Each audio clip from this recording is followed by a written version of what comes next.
ವರ್ಷ ನೀವೆಲ್ಲ ನೋಡಿದ್ರಿ ಎಕ್ಸಾಮ್ಗಳು ಹೇಗೆ ಆಗ್ತಾ ಇದ್ದು, ಓದೋನು ಪಾಸ್ ಆಗ್ತಾ ಇದ್ದ, ಓದಿರೋನು ಪಾಸ್ ಆಗ್ತಾ ಇದ್ದ, ಅದೆಲ್ಲ ನಿಮ್ಗೂ ಗೊತ್ತಿದೆ. ಈಗ 2 ವರ್ಷ ಹಿಡ್ಕೊಂಡು CC ವೆಬ್ ಕ್ಯಾಮ್ರಾ ಇರೋದ್ರಿಂದ ಬಹಳ ಸ್ಟ್ರಿಕ್ಟ್ ಆಗಿ ನಡೀತಾ ಇದೆ. ಹಾಗೇನೆ ಕರ್ನಾಟಕದಾದ್ಯಂತ ಪರೀಕ್ಷಾ ಫಲಿತಾಂಶ ಕೂಡ ಏನಾಗಿದೆ, ಕಡಿಮೆ ಆಗ್ತಾ ಇದೆ. ಅದಕ್ಕಾಗಿ ಸರ್ಕಾರ ಮತ್ತು ಪ್ರಧಾನ ಕಾರ್ಯದರ್ಶಿಗಳು ಏನ್ ಮಾಡಿದ್ದಾರೆ ಅಂದ್ರೆ, ಕರ್ನಾಟಕದಲ್ಲಿ ಎಲ್ಲಾ ಶಾಲೆಗಳ ಎಲ್ಲಾ ವಿಷಯಗಳು ಪಾಸ್ ಆಗೋದಕ್ಕೆ ಏನೆಲ್ಲ ಪ್ರಯತ್ನ ಮಾಡಬೇಕು ಅದನ್ನ ಸಂಪನ್ಮೂಲ ವ್ಯಕ್ತಿಗಳಿಂದ ತಯಾರಿಸಿ ಪ್ರತಿಯೊಂದು ಶಾಲೆಯಲ್ಲಿ ವರ್ಕ್ಶಾಪ್ ಕಾರ್ಯಾಗಾರಗಳನ್ನ ಮಾಡಿಸ್ತಾ ಇದ್ದಾರೆ. ಅದೇ ತರವಾಗಿ ಇವತ್ತು ನಮ್ಮ ಶಾಲೆಯಲ್ಲಿ ಈ ಒಂದು ಕಾರ್ಯಾಗಾರ ನಡೀತಾ ಇದೆ. ಈ ಕಾರ್ಯಾಗಾರ ಬಂದಿರತಕ್ಕಂಥ ಎಲ್ಲಾ ಮಕ್ಕಳಿಗೂ ಮತ್ತೊಮ್ಮೆ ಸ್ವಾಗತವನ್ನು ವಹಿಸುತ್ತಾ ಈ ಇರುವಂತ ಅವಧಿಯನ್ನ ಸದುಪಯೋಗ ಪಡಿಸ್ಕೊಳ್ತಾ ಹೇಳ್ತಾ, ನೋಡ್ರಿ ಅಲ್ಲೊಂದಿದೆ SSLC. ಓಕೆ, ಓಕೆ, ಬೇಗ ಬಿಡ್ತೀನಿ. 40+ ಮಾರ್ಕ್ಸ್ ಅನ್ನ ತಗೋಬೇಕಾದ್ರೆ ಏನೇನ್ ಮಾಡ್ಬೇಕು ಅನ್ನೋದನ್ನ ಮೊದಲು ಸರಿಯಾಗಿ ಕೇಳಿಸ್ಕೊಳ್ಳಿ. ಮೊದಲು ಯೋಜನೆ ಮಾಡಿ, ಆಮೇಲೆ ಕಾರ್ಯಗತವಾಗಿ ಫಲ ಸಿಗ್ತದ.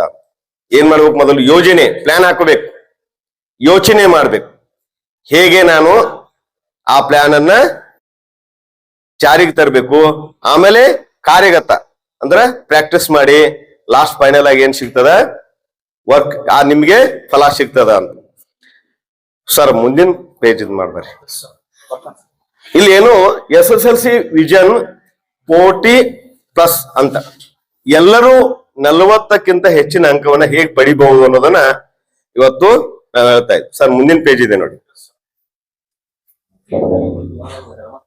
ಓಕೆ ಸರ್, ಇದನ್ನ ಮಾಡಕ್ಕಾಗತ್ತಾ? ಜೂಮ್ ಮಾಡಿ.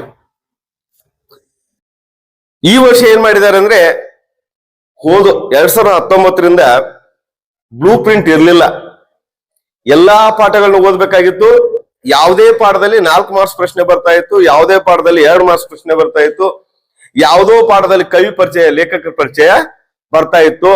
ಯಾರು ಜಾಣರಿದ್ದಾರೆ ಅವ್ರು ಮಾತ್ರ ಓದ್ತಾ ಇದ್ರು, ಉಳಿದವ್ರೆಲ್ಲ ಏನಾಗ್ತಾ ಇತ್ತು, ಕಷ್ಟ ಆಗ್ತಾ ಇತ್ತು, ಓದೋದು ಕಠಿಣ ಆಗಿರೋದ್ರಿಂದ ಫೇಲ್ ಆಗ್ತಾ ಇದ್ರು.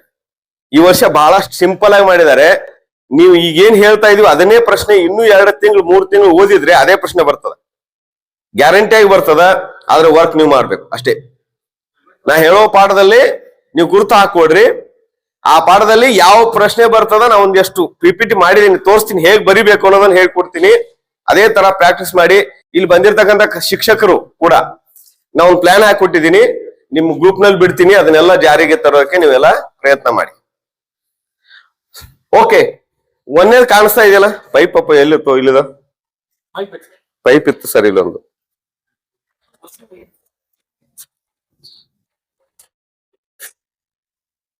ನೋಡ್ರಿ, ಒಂದೇದು ಕಾಣಿಸ್ತಾ ಇದೆಯಾ? ವನ ಮರದ ಗಿಳಿ ಪಾಠ ಇದೆ. ವನ ಮರದ ಗಿಳಿ ಪಾಠದಲ್ಲಿ ಎಷ್ಟು ಅಂಕದ ಪ್ರಶ್ನೆಗಳು ಬರ್ತವೆ? ನೀವು ಇಲ್ಲಿವರೆಗೆ ಏನ್ ಮಾಡ್ಬೇಕಾಗಿದ್ರೆ ಎಲ್ಲಾ ಓದ್ಬೇಕಾಗಿತ್ತು. ಈಗಿಲ್ಲ, ನೀವು ಅದೇ ಪಾಠದಲ್ಲಿ ನಿರ್ದಿಷ್ಟವಾಗಿ ಹೇಳಿರ್ತಕ್ಕಂತ ಪ್ರಶ್ನೆಗಳನ್ನ ಮಾತ್ರ ದಿನಾಲು ಒಂದು ಕೆಲಸ ಮಾಡ್ಬೇಕು. ಈಗಾಗಲೇ ನಮ್ಮ ಶಾಲೆಯಲ್ಲಿ ಹೇಳಿದೀನಿ, 200 ಪುಟದ ಒಂದು ದೊಡ್ಡ ನೋಟ್ಬುಕ್ ಮಾಡ್ಬೇಕು. ನೀವು 200 ಪೇಜ್ದು ದೊಡ್ಡದಾದಂತ ಲಾಂಗ್ ಬುಕ್ ಮಾಡ್ಬೇಕು. ದಿನನಿತ್ಯ ಅದನ್ನ ಅವೇ ಪ್ರಶ್ನೆಗಳು ಬರಿತಾ ಇರ್ಬೇಕು, ಓದ್ತಾ ಇರ್ಬೇಕು, ಬರಿತಾ ಇರ್ಬೇಕು, ಓದ್ತಾ ಇರ್ಬೇಕು. ಒಂದೇ ಶಬ್ದ ಡ್ರಿಲ್ಲಿಂಗ್ ಮಾಡ್ತಾ ಇರ್ಬೇಕು, ಪ್ರಾಕ್ಟೀಸ್ ಮಾಡ್ತಾ ಇರ್ಬೇಕು. ಯಾವ ಪದ್ಯಗಳನ್ನ ಕಂಠಪಾಠ ಮಾಡ್ಬೇಕು, ಯಾವ ಪದ್ಯಗಳನ್ನ ಕಂಠಪಾಠ ಮಾಡ್ರೆ ಗ್ಯಾರಂಟಿ ಬರ್ತದ ಅನ್ನೋದನ್ನ ನೀವು ತಲೆಯಲ್ಲಿ ಇಟ್ಕೊಂಡು ಪ್ರಾಕ್ಟೀಸ್ ಮಾಡ್ತಾನೆ ಇರ್ಬೇಕು. ಅದೇ ಪ್ರಶ್ನೆ ಬರ್ತದ. ಒಂದೇ ಹೋಯ್ತು ಸರ.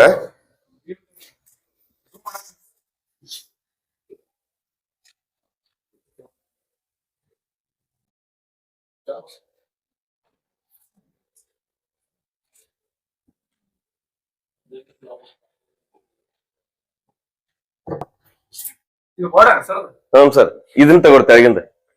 ಹಾ,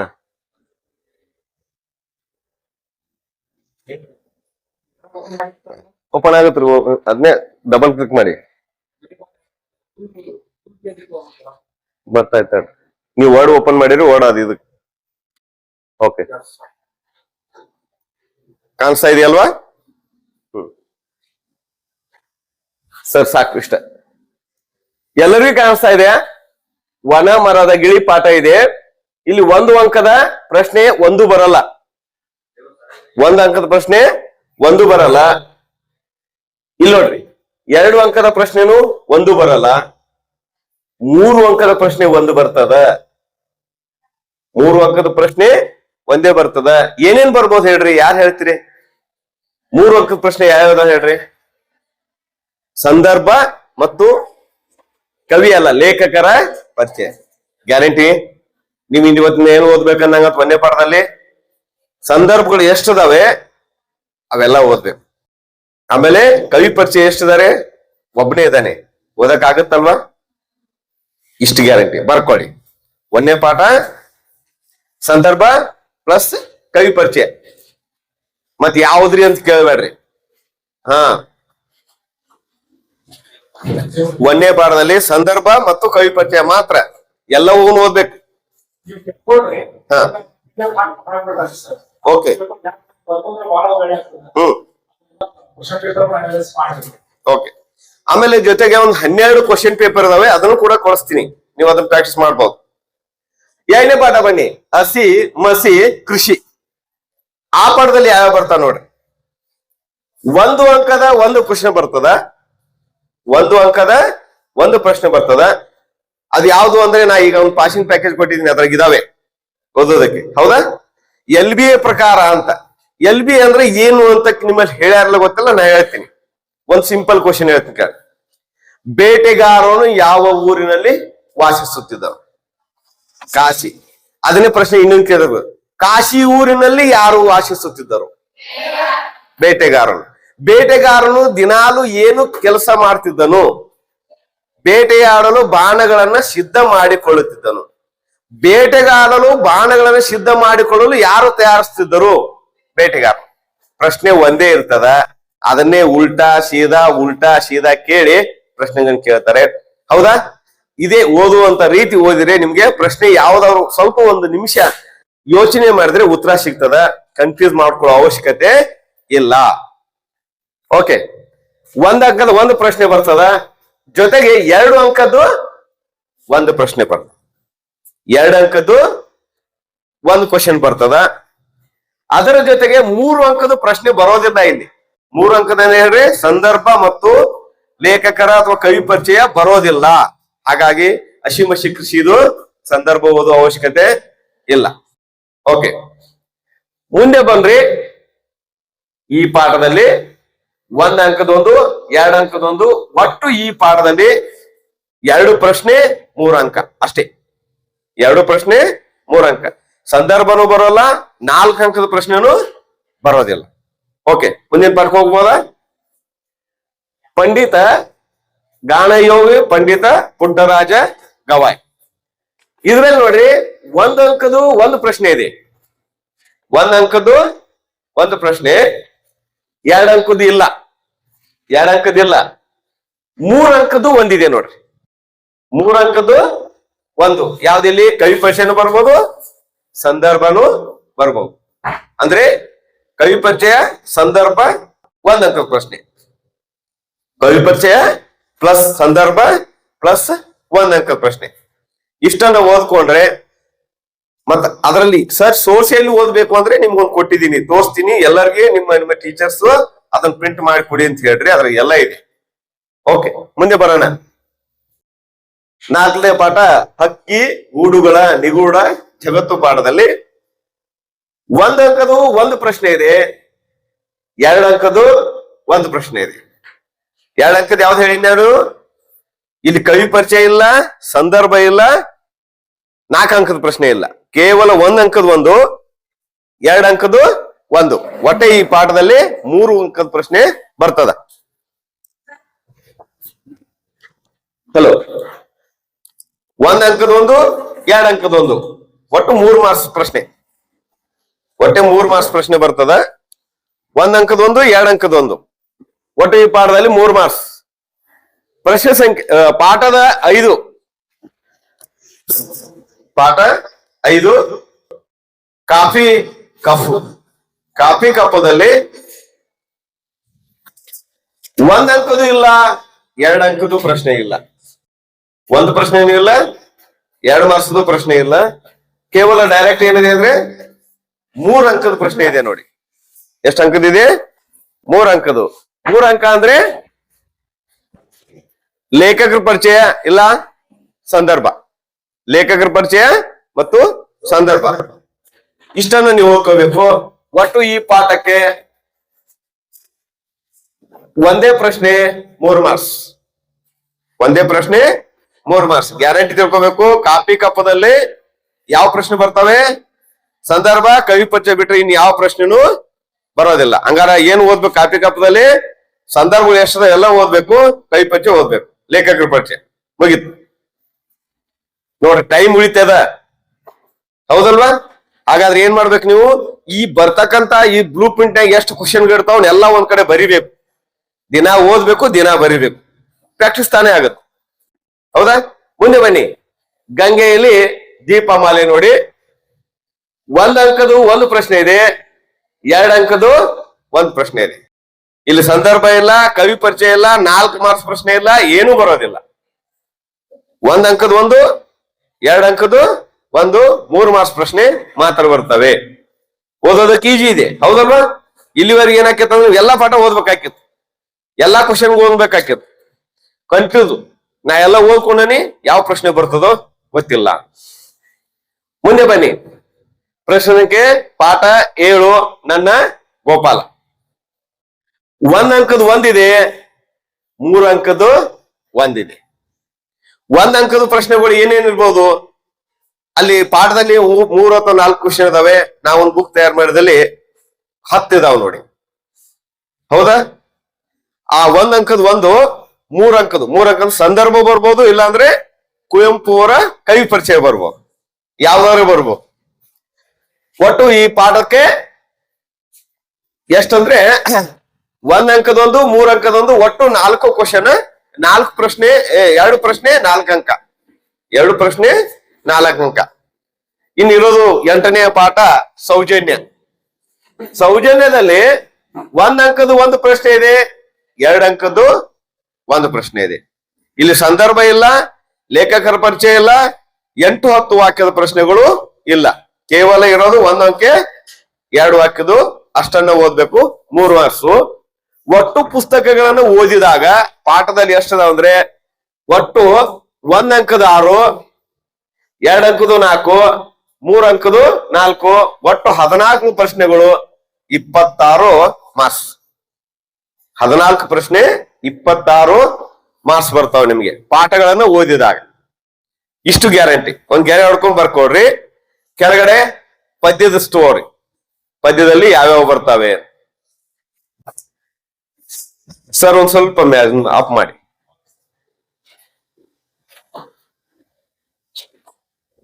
ಇನ್ ಪದ್ಯ ನೋಡ್ರಿ. ಮೊದಲನೇ ಪದ್ಯ ಸವಿ. ಬೋಧಿ ಚಿಕ್ಕದ ಹಾಡು. ನಾನು ನಮ್ಮ ಹುಡುಗರು ನೋಡ್ತಾ ಇದಾರ ಅಂತಂದೆ. ಸರಿ ಅಂತಾರೋ ನೋಡ್ತಾರೋ ಅಂತ, ಹೌದಿಲ್ಲ ಸರ್? ಬೋಧಿ ವೃಕ್ಷದ ಹಾಡು. ಬುದ್ಧ, ಸಿದ್ಧಾರ್ಥನು ಬುದ್ಧ ಹೇಗೆ ಆದ ಅನ್ನೋದೇ ಮುಖ್ಯ. ಈ ಪಾಠದಲ್ಲಿ ಏನಿದೆ ಅಂದ್ರೆ ಇಂಪಾರ್ಟೆಂಟು 4 ಮಾರ್ಕ್ಸ್ ಗ್ಯಾರಂಟಿ ಪ್ರಶ್ನೆ. ಒಂದೇ 4 ಮಾರ್ಕ್ಸ್ ಒಂದೇ ಕ್ವಶನ್. ಅದು ಏನೇನ್ ಬರ್ಬೋದು? 8-10 ವಾಕ್ಯದ ಪ್ರಶ್ನೆ ಬರ್ಬೋದು, ಇಲ್ಲ ಅಂದ್ರೆ ಕಂಠಪಾಠ ಬರ್ಬೋದು, ಗ್ಯಾರಂಟಿ. ಅದ್ರಲ್ಲಿ 2 ಪದ್ಯ ಕಂಠಪಾಠ ಇದಾವೆ. 2 ಪದ್ಯಗಳನ್ನ ಬರ್ಕೋಬೇಕು. ಸಿದ್ಧಾರ್ಥ ಬುದ್ಧನಾದ ಪರಿಯ ನೀವು ಕೇಳಿರಿ ಹೋಗಿ, ಏಕಾಂಗಿ ವೀರನಂತೆ 1 ಪದ್ಯ ಇದೆ, ಇನ್ನು 1 ಪದ್ಯ ಇದೆ. ಈ 2 ಪದ್ಯಗಳನ್ನ ನೀವು ಬಾಯಿಪಾಠ ಮಾಡ್ಬೇಕು, ಜೊತೆಗೆ ಸಾರಾಂಶ ಬರೆಯ ಕಲ್ತ್ರೆ ನಿಮ್ಗೆ ಪರೀಕ್ಷೆಯಲ್ಲಿ 100% 4 ಅಂಕ. ಒಂದೇ ಪ್ರಶ್ನೆ ಇದೆ, ಎಷ್ಟು? 4 ಮಾರ್ಕ್ಸದ ಒಂದೇ 1 ಪ್ರಶ್ನೆ ಇದೆ. ಅದು ಕವಿ ಪರಿಚಯ, ಅದು ಕಂಠಪಾಠ ಬರ್ಬೋದು, ಇಲ್ಲ ಅಂದ್ರೆ 8-10 ವಾಕ್ಯದ ಪ್ರಶ್ನೆ ಗ್ಯಾರಂಟಿ. ಓಕೆ. ಅದಾದ ಮೇಲೆ 2ನೇದು ಸವಿ ಚೈತ್ರ. 1 ಅಂಕದ 1 ಪ್ರಶ್ನೆ, 3 ಅಂಕದ 1 ಪ್ರಶ್ನೆ. 1 ಮಾರ್ಕ್ಸದ 1 ಕ್ವಶನ್ ಇರ್ತದ. 3 ಅಂಕದಲ್ಲಿ ಯಾವ ಓದ್ಬೇಕನ್ನಂಗಾಯ್ತು? ಕವಿ ಪರಿಚಯ ಪ್ಲಸ್ ಸಂದರ್ಭ, ಕವಿ ಪರಿಚಯ ಪ್ಲಸ್ ಸಂದರ್ಭ, ಇಷ್ಟೇ. ಮುಂದೇನದು ಸದ್ದು ಮಾಡೋದಿರು. ಆವಾಜ್ ಮತ್ ಕರೋ, ಹೌದಲ್ಲ? ಕಾಮ್ ಕರೋ, ಆವಾಜ್ ಮತ್ ಕರೋ ಅಂತ. ಸದ್ದು ಮಾಡೋದಿರೋದಲ್ಲಿ 1 ಅಂಕದ 1 ಪ್ರಶ್ನೆ, 3 ಅಂಕದ ಒಂದು ಪ್ರಶ್ನೆ. ಅಂದ್ರೆ ಸಂದರ್ಭ, ಕವಿ ಪರಿಚಯ 1 ಮಾರ್ಕ್ಸ್. 4 ಮಾರ್ಕ್ಸ್ ಓದೋ ಅವಶ್ಯಕತೆ ಇಲ್ಲ, 2 ಮಾರ್ಕ್ಸ್ ಓದೋ ಅವಶ್ಯಕತೆ ಇಲ್ಲ. ಹಾಗಂತ ಸ್ಕೋರ್ ಮಾಡೋರ್ ಬಿಡಬೇಡ್ರಿ. ಅಲ್ಲಿ ಹೈಸ್ಕೂಲ್ ಹೋಗಿದ್ವಿ, ಇಡ್ಕಲ್ ಡ್ಯಾಮ್ ಸರ್ ಹೇಳಿದ್ರು, ಅಷ್ಟೇ ಓದಿದ್ವಿ, ನಮ್ ಕಡಿಮೆ ಸ್ಕೋರ್ ಆಯ್ತು ಅಂತ. ಸ್ಕೋರ್ ಮಾಡೋರು ಎಲ್ಲಾ ಪ್ರಶ್ನೆಗಳನ್ನ ಓದಿ ಓದ್ಯಾಗ ಇನ್ನೊಂದ್ ಕಡೆ ಹೆಲ್ಪ್ ಆಗ್ತಾ ಇರ್ತಾನೆ. ಮುಂದೆ ಬನ್ನಿ. ಪದ್ಯ ಸಂಖ್ಯೆ 4 ಗುರಿ. ಪದ್ಯ ಸಂಖ್ಯೆ 4 ಗುರಿ. ಇಲ್ಲಿ ಕೇವಲ ಒಂದೇ ಪ್ರಶ್ನೆ ಬರ್ತದ, ಅದು 4 ಅಂಕದ ಪ್ರಶ್ನೆ. ಅದು ಏನಿರ್ಬೋದು? ಪೋಯಂ ಇರ್ತದ, ಇಲ್ಲ ಅಂದ್ರೆ 8-10 ವಾಕ್ಯದ ಒಂದ್ ಪ್ರಶ್ನೆ ಇರ್ತದ. ಒಟ್ನಲ್ಲಿ ನೀವು 8-10 ವಾಕ್ಯದ 8 ಮಾರ್ಕ್ಸ್ ಬರ್ಬೇಕಂದ್ರೆ 4 ಪದ್ಯಗಳನ್ನ ಬಾಯ್ಪಾಟ್ ಮಾಡ್ಬೇಕು, 2 ಪ್ರಶ್ನೆಗಳನ್ನ ಬಾಯ್ಪಾಟ್ ಮಾಡ್ಬೇಕು. 8 ಮಾರ್ಕ್ಸ್ ಗ್ಯಾರಂಟಿ ನಿಮ್ಗೆ. ಬೋಧಿ ವೃಕ್ಷದ ಹಾಡು ಮತ್ತು ಗುರಿ. ಬೋಧಿ ವೃಕ್ಷದ ಹಾಡು ಮತ್ತು ಗುರಿ. ಇನ್ನು ಮುಂದಿನ ಪದ್ಯ ನೋಡ್ರಿ, ಮೂಡಲ್ ಕುಣಿಗಲ್ ಕೆರೆ. ಇಲ್ಲಿ 1 ಅಂಕದ ಒಂದು ಪ್ರಶ್ನೆ ಇದೆ, 2 ಅಂಕದ್ದು ಒಂದೇ ಒಂದು ಪ್ರಶ್ನೆ ಇದೆ. 1 ಅಂಕದ 1, 2 ಅಂಕದ 1. ಇಲ್ಲಿ ಸಂದರ್ಭ ಬರೋಲ್ಲ, ಲೇಖಕ ಕವಿ ಪರಿಚಯ ಬರಲ್ಲ, 8-10 ವಾಕ್ಯದ ಪ್ರಶ್ನೆಗಳು ಕೂಡ ಯಾವುವು ಬರೋದಿಲ್ಲ. ಬರೋದು 1 ಅಂಕ, 2 ಅಂಕದಷ್ಟೇ. 3 ಮಾರ್ಕ್ಸ್ ಈ ಪದ್ಯಕ್ಕೆ. ಅದು ಮುಂದಿನ ವಚನಗಳು. ಏನ್ ವಿಶೇಷ ಹೇಳಿ ವಚನಗಳಲ್ಲಿ? 1 ಅಂಕದ್ದು 2 ಪ್ರಶ್ನೆ ಬರ್ತವೆ. 1 ಅಂಕದ ಎಷ್ಟು ಬರ್ತಾವೆ ಇಲ್ಲಿ? 1+1. ವಚನಗಳಲ್ಲಿ ಎಷ್ಟು? 1+1. 1 ಅಂಕದ ಪ್ರಶ್ನೆ ಇರ್ತದ. 2 ವಾಕ್ಯದ್ದು 2 ಅಂಕದ್ದು ಒಂದು ಪ್ರಶ್ನೆ. ಇಲ್ಲಿ ಕವಿ ಪರಿಚಯ ಬರಲ್ಲ, ಸಂದರ್ಭ ಬರಲ್ಲ, 8-10 ವಾಕ್ಯದ ಪ್ರಶ್ನೆ ಬರೋದೇ ಇಲ್ಲ. ಬರೋದೇ 1 ಅಂಕದ 2, 2 ಅಂಕದ್ದು 1, ಒಟ್ಟು 3 ಮಾರ್ಕ್ಸ್. ಇನ್ನು ಕೊನೆಗೆ ಇರ್ತಕ್ಕಂಥ ಪದ್ಯ, ನಿಟ್ಟೋಟದಲ್ಲಿ ಹಾಯ್ದನು ಬಿಟ್ಟ ಮಂಡೆಯಲ್ಲಿ. ಕುಮಾರವ್ಯಾಸ ಬರೆದಂತ ಗದುಗಿನ ಭಾರತ. ಈ ಪಾಠದಲ್ಲಿ ನೋಡಿ, 1 ಅಂಕದ 1, 2 ಅಂಕದ 1, 3 ಅಂಕದ 1, 3 ಅಂಕದ 1, ಒಟ್ಟು 4 ಮಾರ್ಕ್ಸ್. 4 ಮಾರ್ಕ್ಸ್ ಇದೆ. ಅಂದ್ರೆ ಇಲ್ಲಿ ಏನೇನ್ ಬರ್ತದ ಅಂದ್ರೆ, ಸಂದರ್ಭ ಬರ್ತದ, ಕವಿ ಪರಿಚಯ ಬರ್ತದ, ಜೊತೆಗೆ 1 ವಾಕ್ಯದ ಅಥವಾ 1 ಅಂಕದ ಪ್ರಶ್ನೆ ಬರ್ತದೆ. ಇಲ್ಲಿ 4 ವಾಕ್ಯದ ಬರಲ್ಲ ಯಾವುದೇ. ಆಮೇಲೆ ಇನ್ನೂ ಒಂದು ವಿಶೇಷ ಇದೆ, ನಿಮ್ಗೆ ಸ್ವಲ್ಪ ಇನ್ನೊಂದು ಮಿಸ್ಟೇಕ್ ಆಯ್ತು. ಪದ್ಯದಲ್ಲಿ 3 ಅಂಕದ ಯಾವ್ದಾವಲ್ಲ, ಸಾರಾಂಶ ಕೂಡ ಬರ್ಬೋದು. ಬರ್ತಿರಲ್ಲ. ಪ್ರಶ್ನೆ ಸಂಖ್ಯೆ 26, ಪ್ರಶ್ನೆ ಸಂಖ್ಯೆ 26 ಪದ್ಯದಲ್ಲಿ 3 ಅಂಕದ ಪ್ರಶ್ನೆ ಬಂದವಲ್ಲ. ಇಲ್ಲಿ ಸವಿಚೈತ್ರ ಸದ್ದು ಮಾಡದಿರು ಮತ್ತು ನಿಟ್ಟೋಟದಲ್ಲಿ ಹಾಯ್ದನು ಬಿಟ್ಟ ಮಂಡಿಯಲ್ಲಿ ಸಾರಾಂಶ ಬರ್ತದ. ಇದು ನೆನ್ಪಿಟ್ಕೋಬೇಕು. ಸಾರಾಂಶ ಯಾವ ಬರ್ತವೆ? ಸವಿಚೈತ್ರ, ಸದ್ದು ಮಾಡದಿರು, ನಿಟ್ಟೋಟದಲ್ಲಿ ಹಾಯ್ದನು, ಬಿಟ್ಟ ಮಂಡಿಯಲ್ಲಿ ಸಾರಾಂಶ ಬರವಣಿಗೆನು ಬರ್ತದ, ಸಂದರ್ಭ ಬರ್ತದ, ಲೇಖಕ ಅಥವಾ ಕವಿ ಪರಿಚಯ ಬರ್ತದ. ಹಾಗೆ 1 ವಾಕ್ಯ ಬರ್ತದ. ಒಟ್ಟು ನಿಮಗೆ ಪದ್ಯಗಳಿಗೆ ಹೋಗಿದೆ ಸರಿ ತಗೊಂಡು ಮುಂದೆ ಮ್ಯಾಲ್ ತಗೊಂಡು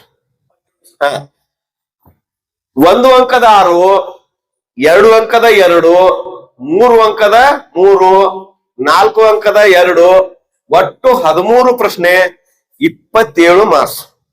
13 ಪ್ರಶ್ನೆಗಳು, 27 ಮಾರ್ಕ್ಸ್ ಬರ್ತಾವೆ ನಿಮಗೆ ಪದ್ಯ ಓದಿದಾಗ.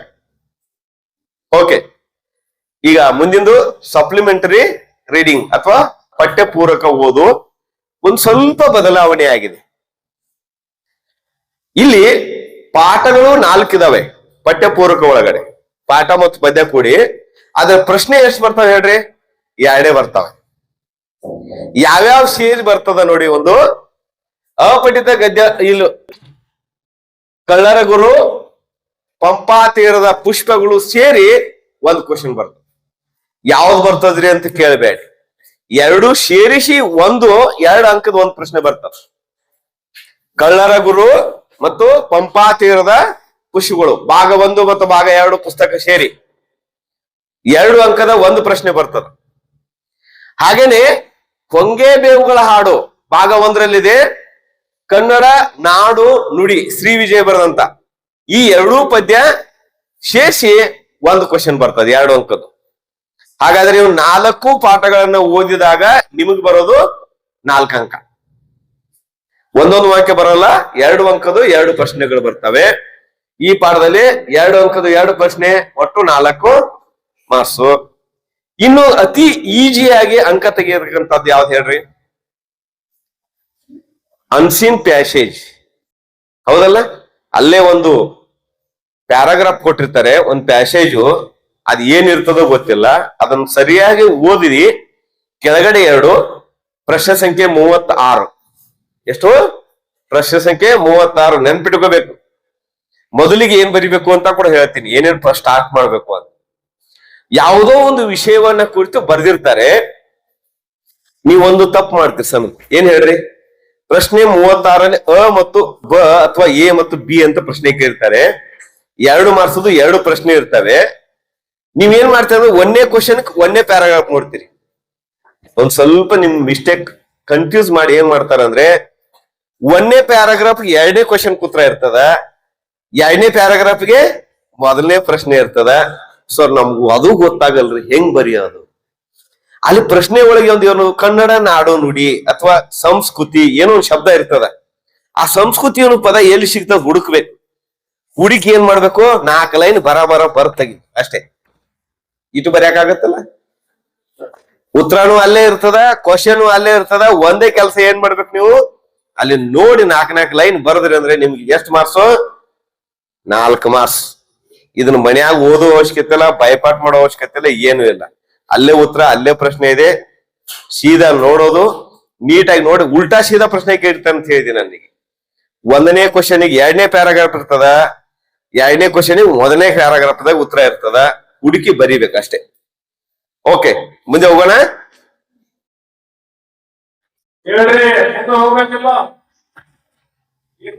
ಎಲ್ಲೇ ಹೋಗೋದು ಕೇಳ್ರಿ. ಇನ್ನ ವ್ಯಾಕರಣ ಅಂಶಗಳು ಅಂತಿದೆ. ಇಲ್ಲಿ ಸ್ವಲ್ಪ ಕೇಳ್ರಿ, ಸ್ಕೋರ್ ಮಾಡೋರಿಗೆ ಅಷ್ಟೇ, ಪಾಸಿಂಗ್ ದವ್ರಿಗಿಲ್ಲ. ಕಷ್ಟ ಇದೆ. ಇರೋ 13 ಕಂಟೆಂಟ್ ದಲ್ಲಿ 4 ಬಹು ಆಯ್ಕೆ, ಮಲ್ಟಿಪಲ್ ಚಾಯ್ಸ್ ಕ್ವೆಶ್ಚನ್ ಕೇಳ್ತಾನೆ. ಅದ್ರಲ್ಲಿ ಎಷ್ಟು ಸತ್ಯ ಆಗ್ತಾವ ಎಷ್ಟು ಹೋಗ್ತಾವ ಗೊತ್ತಿಲ್ಲ. ಆದ್ರೂ ಬಿಡಾಕ್ ಹೋಗ್ಬೇಡ್ರಿ. ಯಾವ್ದೋ ಒಂದು ಹೇಳಿದ್ ನೆನ್ಪಿರ್ತದ, ಕೊನೆಗೆ ಬರೀರಿ, ಫಸ್ಟ್ ಬರಿಬೇಡ್ರಿ ದಯವಿಟ್ಟು. ಫಸ್ಟ್ ಯಾಕೆ ಬರಿಬೇಡ್ರಿ ಹೇಳ್ರಿ? ನಾ ಅದನ್ನು ಹೇಳ್ತೀನಿ ಕೇಳ್ರಿ. ನಮ್ ಹುಡುಗರಿಗೆ ವ್ಯಾಕರಣ ಕಷ್ಟ ಇರ್ತದ. ಅದು 13 ನೋಡ್ರಿ: ಸ್ವರಗಳು, ವ್ಯಂಜನಗಳು, ಯೋಗವಾಹಗಳು, ಆಮೇಲೆ ಹೃಸ್ವ ಸ್ವರ, ದೀರ್ಘ ಸ್ವರ, ಅಲ್ಪ ಪ್ರಾಣ, ಮಹಾಪ್ರಾಣ, ಸಂಧಿಗಳು, 8 ಸಂಧಿ, ಸಮಾಸಗಳು, ಆಮೇಲೆ ನಾಮಪದ, ರೂಢನಾಮ, ಸರ್ವನಾಮ, ಅಂಕಿತ ನಾಮ, ಅನ್ವರ್ಥ ನಾಮ, ಆಮೇಲೆ ಕಾಲಗಳು, ಪ್ರತ್ಯಯಗಳು, ಬಹುವಚನ ರೂಪಗಳು, ಆಮೇಲೆ ಲಘು ಗುರು ಹಾಕೋದು. ಇವೆಲ್ಲ ಕೇಳಿದಾಗ ನೀವು ವರ್ಷ ಪೂರ್ತಿ ಹೋದ್ರು ಗ್ಯಾರಂಟಿ ಇರಲ್ಲ ಯಾವ ತರ ಬರೀತೀರಿ ಅಂತ. ಅದಕ್ಕೆ ಮೊದಲು ಬರಿಬೇಡ್ರಿ, ಕೊನೆಗೆ ಬರೀರಿ. ಕೊನೆಗೆ ಅಂದ್ರೆ ಏನ್ ಹೇಳ್ರಿ? ಪೇಪರ್ ಮುಗಿದ್ಮೇಲೆ ಅಲ್ಲ, ಕೊನೆಗೆ ಬರೀರಿ. ನೋಡ್ರಿ, ವಸ್ತುನಿಷ್ಠ ಪ್ರಶ್ನೆಗಳು 4 ಇರ್ತವೆ. ವಸ್ತುನಿಷ್ಠ ಪ್ರಶ್ನೆಗಳು 4 ಇರ್ತವೆ. ಸರ್ ಅವು ಬರ್ಬೇಕಾದ್ರೆ ಏನ್ ಮಾಡ್ಬೇಕಂದ್ರ ಒಂದಿಷ್ಟು ಕ್ವಶನ್ ಪೇಪರ್ ಇದಾವೆ, ಅದರಲ್ಲಿ ಇದಾವೆ, ಅದನ್ನ ಓದಿದ್ರೆ ಬರ್ಬೋದು ಈಜಿಯಾಗಿ. ಗಾಬರಿ ಆಗ್ಬೇಡ್ರಿ, ಎಲ್ಲ ಇದೆ ಸೋರ್ಸ್. ಬಟ್ ನೀವೇನು ಮೇಹನತ್ ಮಾಡಕ್ ರೆಡಿ ಇರ್ ಸಾಕು ಅಷ್ಟೇ. ಮುಂದಿಂದು ಅಲಂಕಾರ ಅಂತಿದೆ. ಅಲಂಕಾರದ ಎಷ್ಟು ಪ್ರಕಾರ? ಯಾವ್ಯಾವ ಹೇಳ್ರಿ? ಮೊದಲು ಏನ್ ಹೇಳ್ಬೇಕು ಹೇಳ್ರಿ? ಮೊದಲು ಉಪಮಾ ಹೇಳ್ಬೇಕು, ಆಮೇಲೆ ರೂಪಕ ಹೇಳ್ಬೇಕು. ಅವ್ನ ಹೆಂಗ್ ಕಂಡು ಹಿಡಿಯೋದು?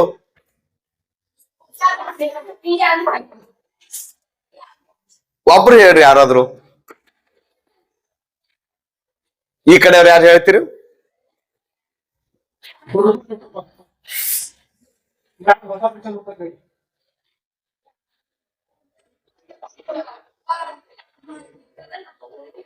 ಇರೋದಿಲ್ಲ. ಇನ್ನೂ ಒಂದು ಸಣ್ಣ ಟ್ರಿಕ್ಸ್ ಹೇಳ್ತೀನಿ. ದೊಡ್ಡ ಲೈನ್ ಕೊಟ್ಟಿದ್ರೆ ಅದು ಉಪಮಾ ಅಲಂಕಾರ.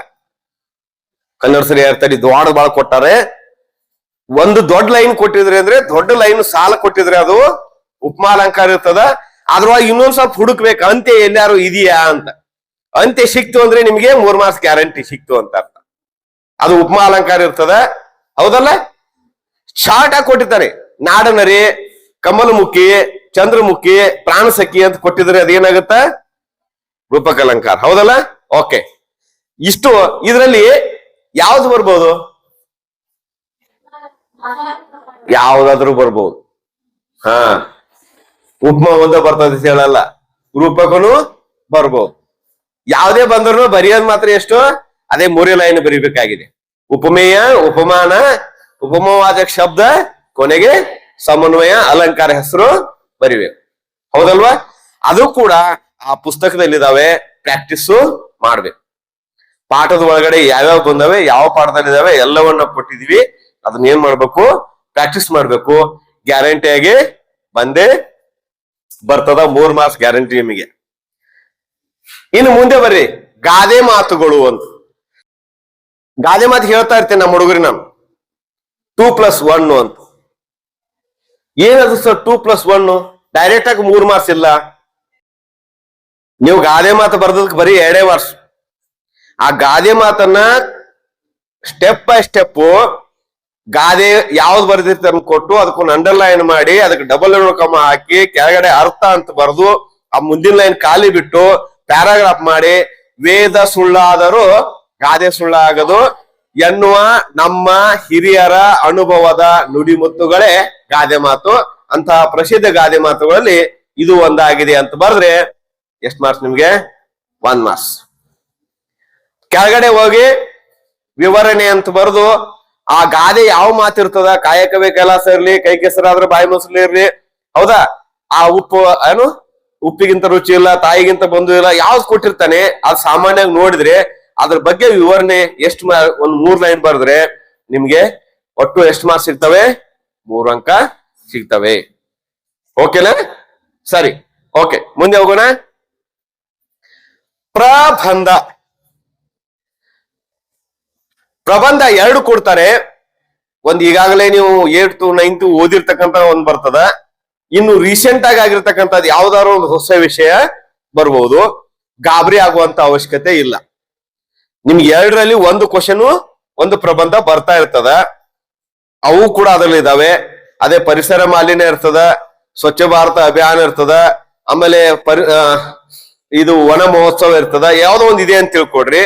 ಅದ್ರ ಬಗ್ಗೆ ನಿಮ್ಗೆ ಸ್ಟೆಪ್ ಬೈ ಸ್ಟೆಪ್ ಮೊದಲು ಪೀಠಿಕೆ, ಅರ್ಥ, ವಿವರಣೆ, ಕೊನೆಗೆ ಸಮಾರೋಪ, ಈ 5 ಪಾಯಿಂಟ್ಗಳನ್ನ ಹಾಕಿ ನೀವು ಒಂದು ಪೇಜ್ ಪ್ರಬಂಧ ಬರೆದಿದ್ರೆ ನಿಮ್ಗೆ 4 ಅಂಕಗಳು ಸಿಗ್ತವೆ. 3+1 ಎಷ್ಟು? 3+1 ಟೋಟಲ್ 4 ಅಂಕದ ಪ್ರಶ್ನೆ. ಒಂದನ್ನ ನೀವು ಆರಾಮಾಗಿ ಬರಿಬಹುದು. ಮುಂದೆ ಬನ್ನಿ, ಪತ್ರ ಲೇಖನ. ನಮ್ಮ ಶಾಲೆ ಹುಡುಗರಿಗೆ ಗೊತ್ತಿದೆ ಪತ್ರ ಒಳಗೆ ಎಷ್ಟು ಪ್ರಕಾರ? 2 ಪ್ರಕಾರ. ಯಾವುದು? ಒಂದು ಖಾಸಗಿ ಪತ್ರ, ಒಂದು ಬಿಸ್ನೆಸ್ ಲೆಟರ್, ವ್ಯವಹಾರಿಕ ಪತ್ರ. ಹಾಗಾದ್ರೆ ಯಾವ್ದು ಬರಿಬೇಕು ಪರೀಕ್ಷೆಯಲ್ಲಿ? ಖಾಸಗಿ ಪತ್ರ ಬರಿಬಾರದು. ಖಾಸಗಿ ಅಂತ ಹೇಳ್ರಿ ಪರ್ಸನಲ್ ಲೆಟರ್. ನಮ್ ದೊಡ್ಡಪ್ಪ, ಚಿಕ್ಕಪ್ಪ, ದೊಡ್ಡಮ್ಮ, ಅಜ್ಜಿ, ಅಜ್ಜ, ಮೌಸಿ, ಮಾಮಿ ಇವ್ರಿಗೆ ಯಾರಿಗೂ ಇರೋ ಪತ್ರವನ್ನ ಬರಿಬಾರ್ದು. ಯಾರಿಗೆ ಬರಿಬೇಕು? ಅಧಿಕಾರಿಗಳಿಗೆ ಬರೆಯುವಂತ ಪತ್ರ ಯಾವ್ದಿದೆ ನೋಡ್ಕೊಂಡು ಬರಿಬೇಕು. ಯಾಕೆ ಅಂತಂದ್ರೆ ಇಂದ ಅಂದ್ರೆ ಯಾರು ಅಂತ ಕೂಡ ಇರ್ತದ. ಯಾರಿಗೆ ಪತ್ರ ಬರಿಬೇಕು ರವರಿಗೆ ಅನ್ನೋದು ವಿಷಯ ಇರ್ತದ. ಮಾನ್ಯರೇ ವಿಷಯ ಏನ್ ಬರಿಬೇಕು ಇರ್ತದ. ಅದನ್ನೆಲ್ಲವನ್ನ ನೀವು ನೀಟಾಗಿ ಸ್ಟೆಪ್ ಬೈ ಸ್ಟೆಪ್ ಬರೆದ್ರೆ ನಿಮ್ಗೆ 5ಕ್ಕೆ ಬದಲಿ 4 ಆದ್ರೂ ಗ್ಯಾರಂಟಿ ಮಾರ್ಕ್ಸ್. ಬರವಣಿಗೆ ಕಡಿಮೆ ಇರ್ತದ. ನೀಟಾಗಿ ಬರೆದ್ರೆ ನಿಮ್ಗೆ ಎಷ್ಟು ಮಾರ್ಕ್ಸ್ ಬರ್ತಾವು? ಕನಿಷ್ಠ ಅಂದ್ರೆ ಅತಿ ಕನಿಷ್ಠ 4 ಮಾರ್ಕ್ಸ್ ಬರ್ತಾವ. ಟೋಟಲ್ ಪೂರ್ವ ಬರ್ತಿದ್ರೆ 5 ಮಾರ್ಕ್ಸ್ ಬರ್ತವೆ. ಹಾಗಾಗಿ ಇವತ್ತಿಂದ ಏನ್ ಮಾಡಿ, ಪರ್ಸನಲ್ ಲೆಟರ್ ಅನ್ನ ಬರಿಬೇಡಿ. ಪರ್ಸನಲ್ ಅಂದ್ರೆ ಸ್ವಂತ ವ್ಯಕ್ತಿಗಳಿಗೆ. ಅಫಿಷಿಯಲ್ ಲೆಟರ್ ಯಾವಿದಾವೆ ಅದನ್ನ ಬರೆಯಕ್ಕೆ ಪ್ರಾಕ್ಟೀಸ್ ಮಾಡಿ. ಬರೆದ್ರೆ ಗ್ಯಾರಂಟಿಯಾಗಿ ನಿಮಗೆ 5ಕ್ಕೆ 5 ಅಂಕಗಳು ಬರ್ತವೆ. ಒಟ್ಟು ಇಲ್ಲಿವರೆಗೇನು ಈ ವ್ಯಾಕರಣ ಅಂಶ ಒಳಗು 1 ಮಾರ್ಕ್ಸ್ದು 4, 3 ಮಾರ್ಕ್ಸ್ದು 2, 4 ಮಾರ್ಕ್ಸ್ದು 1, 5 ಮಾರ್ಕ್ಸ್ದು 1, ಒಟ್ಟು ಟೋಟಲ್ 8 ಪ್ರಶ್ನೆ, 19 ಮಾರ್ಕ್ಸ್ ಬರ್ತವೆ. ಎಷ್ಟು ಅಂಕ? 19 ಅಂಕಗಳು ನಿಮಗೆ ಬರ್ತವೆ. ಒಟ್ಟಾರೆಯಾಗಿ ಎಲ್ಲ ಪಾಠ, ಪದ್ಯ, ಪೂರಕ ಓದು, ವ್ಯಾಕರಣಾಂಶ, ಪ್ರಬಂಧ, ಗಾದೆ ಎಲ್ಲವನ್ನ ಕೂಡಿಸಿದಾಗ ನಿಮಗೆ 38 ಪ್ರಶ್ನೆ 80 ಅಂಕ. ಹಂಗಾರೆ ಪಾಸ್ ಆಗಕ್ಕೆ ಎಷ್ಟು ತಗೋಬೇಕು? ಎಷ್ಟು ತಗೋಬೇಕು ನೀವು ಹೇಳ್ರಿ? ಯಾರು ಹೇಳಿದ್ರು ನಿಮ್ ಮಿಸ್ ಅಂಡರ್ಸ್ಟ್ಯಾಂಡ್? ನೋಡ್ ಸರ್, ಹುಡುಗರ್ನ ಹಾಳು ಮಾಡಿದಾರೆ. ಈಗ 13 ಅಂತೆ. ತಪ್ಪು. ಪಾಸ್ ಆಗ್ಬೇಕಾರೆ 33 ಮಾರ್ಕ್ಸ್ ಬರ್ಬೇಕು. ಗೊತ್ತಾ? ಇಲ್ಲಿವರೆಗೆ 35 ಇತ್ತು. ಎಷ್ಟು ಹೋಗ್ಬೇಕು ಈಗ? 2 ಕಡಿಮೆ ಮಾಡಿದ್ದಾರೆ, 33 ತಗೋಬೇಕು. ನೀವು ಇಂಟರ್ನಲ್ ತಗೊಂಡ್ರೆ ಮಾತ್ರ ಅದು 13. ಇಂಟರ್ನಲ್ ಕೊಟ್ಟಿಲ್ಲ ಅಂದ್ರೆ ಏನ್ ಮಾಡ್ತೀರಾ? ಇಂಟರ್ನಲ್ ಮಾರ್ಕ್ಸ್ ನಿಮ್ಗೆ ಹೇಳಿ ಕೊಡಲ್ಲ. ನೀನ್ 20 ತಗೊಂಡಿ ಅಂತ ಏನ್ ಗ್ಯಾರಂಟಿ? 20 ಯಾರಿಗೆ ಕೊಡ್ತಾರೆ? ಇಬ್ರು ತಪ್ಪಿದ್ರೆ 3 ಜನರಿಗೆ ಮಾತ್ರ ಕೊಟ್ಟಿರ್ತಾರೆ, ಉಳಿದಾಗ ಯಾರಿಗೆ ಕೊಡಲ್ಲ. ಇಂತೆಲ್ಲ ತಗೋದ್ರಿ 13 ಮಾರ್ಕ್ಸ್ ಅಲ್ಲ, ಕನಿಷ್ಠವಾಗಿ ಎಷ್ಟು ತಗೋಬೇಕು ನೀವು? 20 ಮಾರ್ಕ್ಸ್ ತೆಗಿಬೇಕು. ಎಷ್ಟು ತೆಗಿಬೇಕು? 20 ನೀವು ತೆಗೆದಿರ್ಬೇಕು, ಅವ್ರು 13 ಕೊಟ್ಟಿರ್ತಾರೆ. ಉಲ್ಟಾ ಆಗಿದೆ ನಿಮ್ದು ಸರ್. ನೋಡ್ರಿ, ಇಲ್ಲಿ ಮಿಸ್ ಅಂಡರ್ಸ್ಟ್ಯಾಂಡಿಂಗ್ ಹೇಳ್ಬಾರ್ದು ಅದನ್ನ, ಪಾಪ ಹುಡುಗರ ತಲೆಯಾಗ. ನೀವೆಷ್ಟು ತೆಗಿಬೇಕು? 20 ಆದ್ರೂ ತೆಗಿಬೇಕು, ಅವ್ರು 13 ಇಂಟರ್ನಲ್ ಕೊಟ್ಟಿರ್ತಾರೆ. ಪಾಸ್ ಆಗೋರು ತಲೆ ಅಂತ ತೆಗಿಬೇಕು. 13 ಅಲ್ಲ ಅದು, ಅವ್ರು 13 ಕೊಡ್ತಾರೆ. ನೀವೆಷ್ಟು ತೆಗಿಬೇಕು? 20 ತೆಗಿಬೇಕು. ಗೊತ್ತಾಯ್ತಲ್ಲ? ಈ ರೀತಿಯಾಗಿ ನೋಡ್ರಿ ಸರ್. ಇದನ್ನ ಯಾಕೆ ತೆಗದ್ರಿ? ಹಿಂದಾಕ್ತವ್ರಿ, ಬೇರೆ ಇದೆ. ಓಕೆ, ಇಲ್ಲೊಂದು ಇ ಅಂತಿದೆ ನೋಡಿ ಸರ್. ಈ PDF ಇಲ್ಲ ಸರ್, ಈ ಇದೆ. ಇದನ್ನ ಓಪನ್ ಮಾಡಿ, ವರ್ಡ್ ಅಲ್ಲ. ಇದೊಂದು. ಓಕೆ, ಈ ಕಡೆ ನೋಡಿ.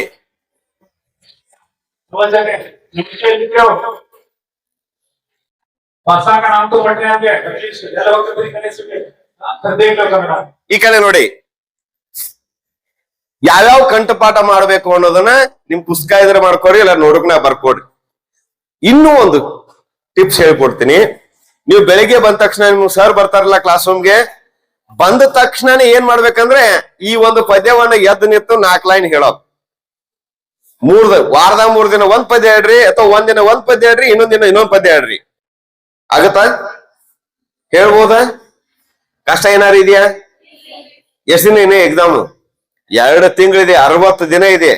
60 ಸಾರಿ ಹೇಳಿದ್ರಿ ನಿಮ್ಗೆ ಕನಸ್ನ್ಯಾಗು ಮನಸ್ನ್ಯಾಗು ನಿದ್ಯಾಗೂ ಕೂಡ ಪದ್ಯ ಬರಿಬಹುದಲ್ಲ? 4 ಮಾರ್ಕ್ಸ್ ಗ್ಯಾರಂಟಿ ಇದಾವಲ್ಲ? ನೋಡಿ ಜೇಬ್ನ್ಯಾಗ ಅದಾವಲ್ಲ, ಕಿಶಾಗ. ಓಕೆ. ಏಕಾಂಗಿ ವೀರನತೆ ಮಧ್ಯರಾತ್ರಿ ಎದ್ದನು, ಮಡದಿ ಮಗುವ ತೊರೆದನವನು ಅಡವಿ ದಾರಿ ಹಿಡಿದನು. ಹರಿದ ಹೊತ್ತು ಗುರಿಯು ಇಲ್ಲದಂತೆ ಕತ್ತಲಲ್ಲಿ ನಡೆದ. ಓಕೆ, 1 ನಿಮಿಷ ಸರ್. ನಮ್ಗೆ 2 ಬಾಯ್ಪಾಟ್ ಮಾಡಕ್ ಆಗಲ್ರಿ.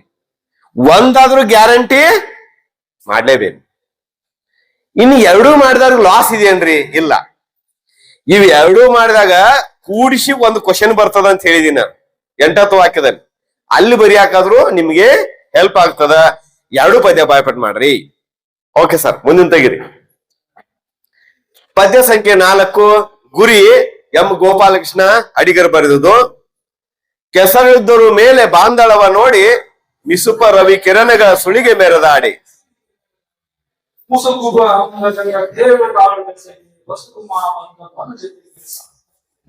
ಒಂದು ಕಾಲಕ್ಕೆ ಮೃತ್ಯು ಹಲವು ಒಂದು ದೇಹದ ಆಧಾರವು ಒಂದೇ ಜೀವನಕ್ಕೆ ಹಲವು ಸಾಧ್ಯತೆಗಳಿವೆ. ಹೋರಾಡುವ ಹಗಲು ಒಂದೇ ಹಕ್ಕುಗಳು. ಇಲ್ಲಿ ಕೂಡ 2 ಪ್ರಶ್ನೆ ಇರ್ತವೆ. ಪರೀಕ್ಷೆಯಲ್ಲಿ ಕೂಡ 2 ಕೇಳ್ತಾರೆ. ನೀವ್ ಎಷ್ಟು ಬರಿಬೇಕು? ಒಬ್ಬ ಭಾಷೆನ ಹುಡುಗರು ಇರ್ತಾರೆ, ಏನ್ ಮಾಡ್ತಾರೆ ಹೇಳ್ರಿ? 1 ಪದ್ಯಕ್ಕ 4 ಮಾರ್ಕ್ಸು. ಹಂಗಾರೆ ಇನ್ನೊಂದು ಬರೆದ್ರೆ ಹೌದಲ್ಲ? ಇಲ್ಲ, ಬರಿಬೇಡ್ರಿ. ಒಂದೇ ಬರೀರಿ. ಯಾವ್ದಾದ್ರು ಬರೆಯುವಾಗನ ಮೊದ್ಲೇದ್ ಬರಿಬೇಕು, 2ನೇದ್ ಬರಿಬೇಕು, ಪ್ಯಾನ್ ಹಾಕೊಂಡು ಬರಿಬೇಕು. ಓಕೆನಾ? ಸರಿ, ಇನ್ನ ತೆಗೀರಿ ಸರ್. ಈ ಕೆಳಗಿನ ಪ್ರಶ್ನೆಗಳಿಗೆ 8-10 ವಾಕ್ಯಗಳಲ್ಲಿ ಉತ್ತರಿಸಿರಿ. ಒಂದು ಮಾಡೆಲ್ ಕ್ವಶನ್ ಹೆಂಗ್ ಬರಿಬೇಕು ಅಂತ ರೆಡಿ ಮಾಡಿದೀನಿ PPT. ಒಂದು ಮಾಡೆಲ್ ಕ್ವಶನ್ ಅನ್ನ ಹೇಗ್ ಬರೆದ್ರೆ 4 ಕೊಡ್ತಾರೆ ಅನ್ನೋದನ್ನ ನೋಡ್ರಿ. 4 ಅಂದ್ರೆ ಅಲ್ಲಿ ಪ್ರಶ್ನೆ ಮೇಲೇನೆ ಇದೆ ನೋಡ್ರಿ. 8ರಿಂದ 10 ವಾಕ್ಯ ಇರಬೇಕು ಅಂತಿದೆ. 8ರಿಂದ 10 ವಾಕ್ಯ ಅಂದ್ರೆ ಕನಿಷ್ಠ ಒಂದು ಅರ್ಧ ಪೇಜ್ ಆದ್ರೂ ಪೇಪರ್ ಇರ್ಲೇಬೇಕು. ಸುಮ್ನೆ ಏನೋ 3-4 ಲೈನ್ ಬರೆದ್ರೆ ಕೊಡೋದಿಲ್ಲ. ಅದಕ್ಕಾಗಿ ನೀವು ಒಂದು ಕೆಲಸ ಮಾಡ್ಬೇಕು. ಸರ್ ಎಲ್ಲಾ ಬಾಯ್ಪಾಟ್ ಮಾಡಕ್ ಬರಲ್ರಿ ನಮ್ಗೆ. ಆ ಪಾಠದಲ್ಲಿ ಯಾವ್ಯಾವ ಶಬ್ದಗಳು ಬರ್ತವೆ, ಯಾರು ಎಲ್ಲಿ ಯಾವಾಗ ಅನ್ನೋದನ್ನ ನೆನ್ಪಿಡಬೇಕು. ನಾವೊಂದು ಉದಾಹರಣೆ ಕೊಡ್ತೀನಿ. ಬೋಧಿವೃಕ್ಷ ಹಾಡ ಬಗ್ಗೆ ಟೆಕ್ನಿಕ್ ಇದು ನೆನ್ಪಿಡಿಯೋದು. ಬೋಧಿವೃಕ್ಷ ಹಾಡು ಅನ್ನೋದು ಸಿದ್ಧಾರ್ಥನ ಅಂತಾನು ಮುಂದೆ ಬುದ್ಧ ಆದ ಅನ್ನುವಂತ ಕಥೆ ಇದೆ, ಹೌದಾ? ಹಂಗಾದ್ರೆ ಆ ಪಾಠದಲ್ಲಿ ಏನೇನು? ಸಿದ್ಧಾರ್ಥ, ಬುದ್ಧ, ಅರಮನೆ, ಮಡದಿ, ಮಗು, ಹೌದಲ್ಲ, ಯುದ್ಧ, ಪ್ರೀತಿ, ಕೆಲವೊಂದಿಷ್ಟು ಶಬ್ದಗಳು ನೆನ್ಪಿಟ್ಕೋಬೇಕು ನೀವು. ಕತೆ ತಾನೇ ನೆನಪಾಗುತ್ತದ. ಅದನ್ನು ಬರೆಯೋದಕ್ಕೆ ಬಹಳ ಈಜಿ, ಸುಲಭವಾಗಿ ಉತ್ತರ ಬರಿಬಹುದು. ಯಾಕಂದ್ರೆ ಗ್ಯಾರಂಟಿ ಪ್ರಶ್ನೆ ತಿಳಿದೀನಿ ನಾನು ಆಗ್ಲೇನೆ, ಮಿಸ್ ಆಗಲ್ಲ. ನೀವು ಓದಿದ್ದೀರಿ ಅಂದ್ರೆ ನಿಮ್ ಮಾಸ್ 4 ನಿಮ್ಗೆ ಆಗ್ಲೇ ನಿಮ್ ಕಿಸಿ ಒಳಗಡೆ ಅದಾವ ಅಂತಾನೆ ಅರ್ಥ. ಸರ್ ಒಂದ್ ಸ್ವಲ್ಪ ಸೌಂಡ್ ಮಾಡ್ತೀರನ್ರಿ? ಓಕೆ, ಕಾಣ್ತಾ ಇದೆಯಲ್ಲ ಅಲ್ಲಿಗೆ? ಹಾ, ಓಕೆ. ಒಂದು ಬರೆಯುವಾಗ ಒಂದಿಷ್ಟು ಟೆಕ್ನಿಕ್ ಅಂತೀವಿ, ಪರೀಕ್ಷಾ ಬರವಣಿಗೆ ಅಥವಾ ಅಂಕಗಳನ್ನ ತೆಗೆದುಕೊಳ್ಳುವಂತ ಟೆಕ್ನಿಕ್ ಅಂತ ಇರ್ತದ. ಎಲ್ಲರೂ ಒಂದೇ ಪಾಠ ಓದಿರ್ತೀರಿ, ಎಲ್ಲರೂ ಒಂದೇ ಪಾಠದ ಕ್ವಶನ್ ಬರ್ದಿರ್ತೀರಿ, ಬಟ್ ಎಲ್ಲರಿಗೆ 4 ಮಾರ್ಕ್ಸ್ ಕೊಡಲ್ಲ. ಯಾಕೆ ಹೇಳ್ರಿ? ರ್ಯಾಂಕ್ ಬರೋರು ಕೆಲವೊಂದು ಟ್ರಿಕ್ಸ್ ಬಳಸ್ತಾರೆ. ಇರೋ ವಿಷಯವನ್ನ ಪ್ಯಾರಾಗ್ರಾಫ್ ಮಾಡಿ ಬರಿಬೇಕು. ಇಲ್ಲಿ ನೋಡ್ರಿ, ನಾನು ಮಾಡಿದೀನಿ.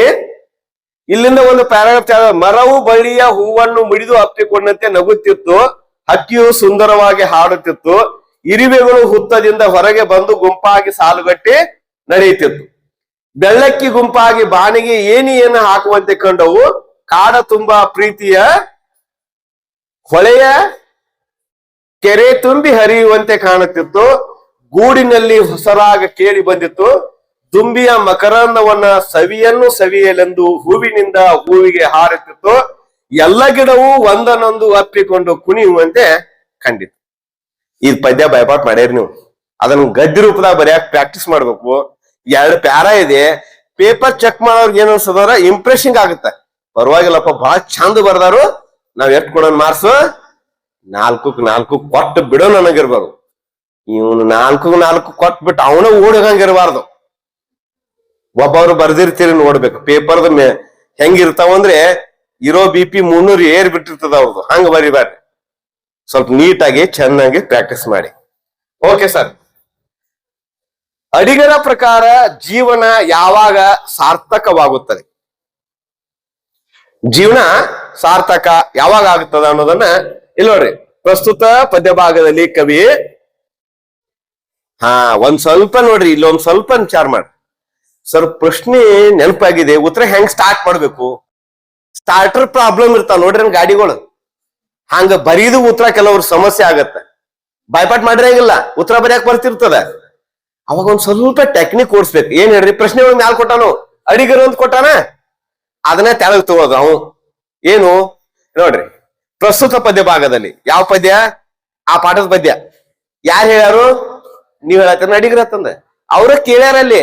ಅದನ್ನ ತಗೊಳ್ ತೆಳಗಡೆ. ಅಡಿಗರು ಅಡಿಗರು ನಮ್ಮಲ್ಲಿರುವ ಕೀಳರಿಮೆಯನ್ನ ತೊರೆದು, ಕೀಳರಿಮೆ ಅಂದ್ರೆ ಹಮಾರಾ ಹಾತ್ ಸೆ ನಹೀ ಹೋಗಾ, ಮೇ ಪಡ್ನೆ ಕೆ ಲಿಯೆ ಏನು ಲಾಯಕ್ ನಹೀ ಹೂ ಅಂತ ನಮ್ಮ ಮನಸ್ಸಿನಾಗ ಅನ್ಕೊಂಡಿರ್ತೀವಿ ನಾವು, ಹೌದಲ್ಲ? ಮೇರೆ ಹಾತ್ ಸೆ ಹೋಗಾ ಹಮ್ ಹೋಂಗೆ ಕಾಮಯಾಬ್ ಅನ್ನುವಂತ ಇರ್ಲಿ ನೋಡಿ, ಬಂದೇ ಬರ್ತದ. ಯಾಕೆ ಬರಬಾರ್ದು? ಹೌದಲ್ಲ? ಪ್ರಯತ್ನ ಮಾಡ್ರಿ, ಬರ್ತದಲ್ಲ ಹೇಳ್ರಿ. ಆತ್ಮವಿಶ್ವಾಸವನ್ನ ಬೆಳೆಸಿಕೊಂಡಾಗ ಮಾತ್ರ ನಮ್ಮ ಗುರಿಯನ್ನು ನಾವು ತಲುಪಲು ಸಾಧ್ಯ ಎಂಬುದನ್ನ ಉದಾಹರಣೆ ಮೂಲಕ ವಿವರಿಸಿದ್ದಾರೆ. ಯಾವ್ಯಾವ ಉದಾಹರಣೆ ಕೊಡ್ತಾರೆ ನೋಡ್ರಿ, ನಿಮ್ಗೆ ಈಗ ನೆನಪರಾಕೈತಿ ಒಂದೊಂದು. ಒಂದು ದೇಹದೊಳ ಆತ್ಮ 2 ಉಂಟೆ. ಈ ಪದ್ಯ ಬಾಯ್ಪಾಟ್ ಮಾಡ್ರಿ ಆಗ್ಲೇ ನೀವು. ಬಾಯ್ಪಾಟ್ ಮಾಡಿದ ಪದ್ಯ ಇಲ್ಲಿ ಉತ್ತರ ರೆಡಿ ಆಯ್ತು. ಎಷ್ಟು ಸುಲಭ ಇದೆ ನೋಡ್ರಿ. ಒಂದೇದೇನು? ತಾವರೆ ಹೂವು ಕೆಸರಿನಲ್ಲಿ ಬೆಳೆಯುತ್ತದೆ, ಹೌದಲ್ಲ? ಹಾಗೇನೆ, ಆದರೆ ಅದು ಎಂದಿಗೂ ತಾನು ಕೆಸರಿನಲ್ಲಿ ಇದ್ದೇನೆ ಎಂದು ಭಾವಿಸದೆ ಆಕಾಶದಿಂದ ಭೂಮಿಯ ಕಡೆಗೆ ಬರುವ ಸೂರ್ಯನ ಕಿರಣಗಳ ಸ್ಪರ್ಶಕ್ಕಾಗಿ ಎದುರು ನೋಡುತ್ತದೆ, ಹೌದಲ್ಲ? ಹಾಗೆ ಕೆಳಗಡೆ ಬನ್ನಿ ಸರ್. ಸೂರ್ಯನ ಕಿರಣಗಳಿಗೆ ತನ್ನನ್ನ ತೆರೆದುಕೊಂಡು ಹೊಳೆಯುತ್ತದೆ. ಸರ್ ಮೇಲ್ ತೋಡ್ರಿ ಸ್ವಲ್ಪ, ಇಲ್ಲಿ ಬರ್ರಿ.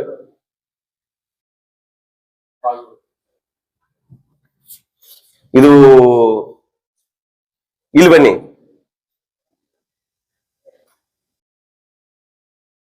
ಈಗ ಸರ್ ಹ್ಮ್ ಓಕೆ. ಸೂರ್ಯನ ಕಿರಣಗಳಿಗೆ ತನ್ನನ್ನು ತೆರೆದುಕೊಂಡು ಹೊಳೆಯುತ್ತದೆ. ಆ ಮೂಲಕ ತನ್ನ ಸೌಂದರ್ಯದ ಮೂಲಕ ಜನರ ಮನಸ್ಸನ್ನ ಸೆಳೆಯುತ್ತದೆ. ನೋಡಿ, ತಾನು ಹುಟ್ಟಿದ್ಯಲ್ಲಿ ಕೆಸರಿನಾಗ, ಬಟ್ ನಾ ಕೆಸರಿನಾಗ ಇದೆ ಅಂತ ಅದ ಕೀಳರಿಮೆ ಅನ್ಕೊಳ್ಳೋದಿಲ್ಲ. ಅದನ್ನೆಲ್ಲ ಹೂವ ನೋಡಿ ವಾವ್ ಕಿತ್ನಾ ಖೂಬ್ಸೂರತ್ ಅಂತಾರ ನೋಡ್ರಿ, ಹೌದಲ್ಲ? ಕೆಸರು ನೋಡ್ತಾರ ಕೆಳಗಡೆ ಇಲ್ಲ. ಹಂಗಾರೆ ವ್ಯಕ್ತಿಯನ್ನ ನೋಡ್ಬೇಕಾದ್ರೆ ಅವ್ನ ಸಾಧನೆ ನೋಡ್ಬೇಕು, ಅವ್ನ್ ಯಾರು ಅಂತ ನೋಡ್ಬಾರ್ದು ಅಂತ, ಹೌದಲ್ಲ? ಹಾಗೆ ಬನ್ನಿ ಸರ್, ಇನ್ನೊಂದ್ ಸ್ವಲ್ಪ ನೆಕ್ಸ್ಟ್ ಪೇಜ್ ಇದೆ ನೋಡ್ರಿ. ಹೀಗೆ ತಾನು ಕೆಸರಿನಲ್ಲಿದ್ದರೂ ಅದನ್ನ ತೋರದೆ ಕೇವಲ ತನ್ನ ಸೌಂದರ್ಯವನ್ನ ತೋರ್ಪಡಿಸಿ ಬದುಕನ್ನ ಸಾರ್ಥಕ ಮಾಡಿಕೊಳ್ತದೆ. ಅದೇ ರೀತಿಯಾಗಿ ನಾವು ಕೂಡ ಬದುಕಿನಲ್ಲಿ ನಮ್ಮೊಳಗೆ ಮನೆ ಮಾಡಿದ ಕೀಳುಮರಿಯನ್ನು ತೊಳೆದು ಒಂದು ನಿರ್ದಿಷ್ಟವಾದ ಧ್ಯೇಯ ಸಾಧನೆಗಾಗಿ ಆತ್ಮವಿಶ್ವಾಸ ದುಡಿಯಬೇಕು. ಕೆಡಕಿನ ನಡುವೆ ಇದ್ದರೂ ಉತ್ತಮ ವ್ಯಕ್ತಿತ್ವ ರೂಪಿಸಿಕೊಂಡು ಬಾಳಬೇಕು. ಆತ್ಮವಿಶ್ವಾಸದಿಂದ ಕೂಡಿದ ಜೀವನ ಮಾತ್ರ ನಮ್ಮ ಬದುಕನ್ನ ಸಾರ್ಥಕಗೊಳಿಸುತ್ತದೆ ಎಂದು ಕವಿ ಹೇಳಿದ್ದಾರೆ. ನೀವೇನ ಹೇಳ್ತೀರೇನು? ಇಲ್ಲ, ಕವಿ ಹೇಳ್ಯಾನ ಅಷ್ಟೇ. ಹೇಳಿದ್ದೆಲ್ಲ ನೀವೇ, ಆದ್ರೆ ಹೆಸರು ಏನ್ ಹೇಳುದು? ಎಂ ಗೋಪಾಲಕೃಷ್ಣ ಅಡಿಗರು ಹೇಳಿದ್ದಾರೆ. ಒಂದು ಬಾಣಕ್ಕೆ, ಹೌದಲ್ಲ, ಗುರಿಯು ಹಲವಿರುವುದುಂಟೆ. ಹೌದಾ? ಅಲ್ಲಿ ಓದಿರಿ ಈಗಾಗಲೇ. ಅದನ್ನೇ ಪದ್ಯ ರೂಪದಲ್ಲಿ ನೀವು ಗದ್ಯವಾಗಿ ಬರೆಯಕ್ ಪ್ರಯತ್ನ ಮಾಡಿದ್ರೆ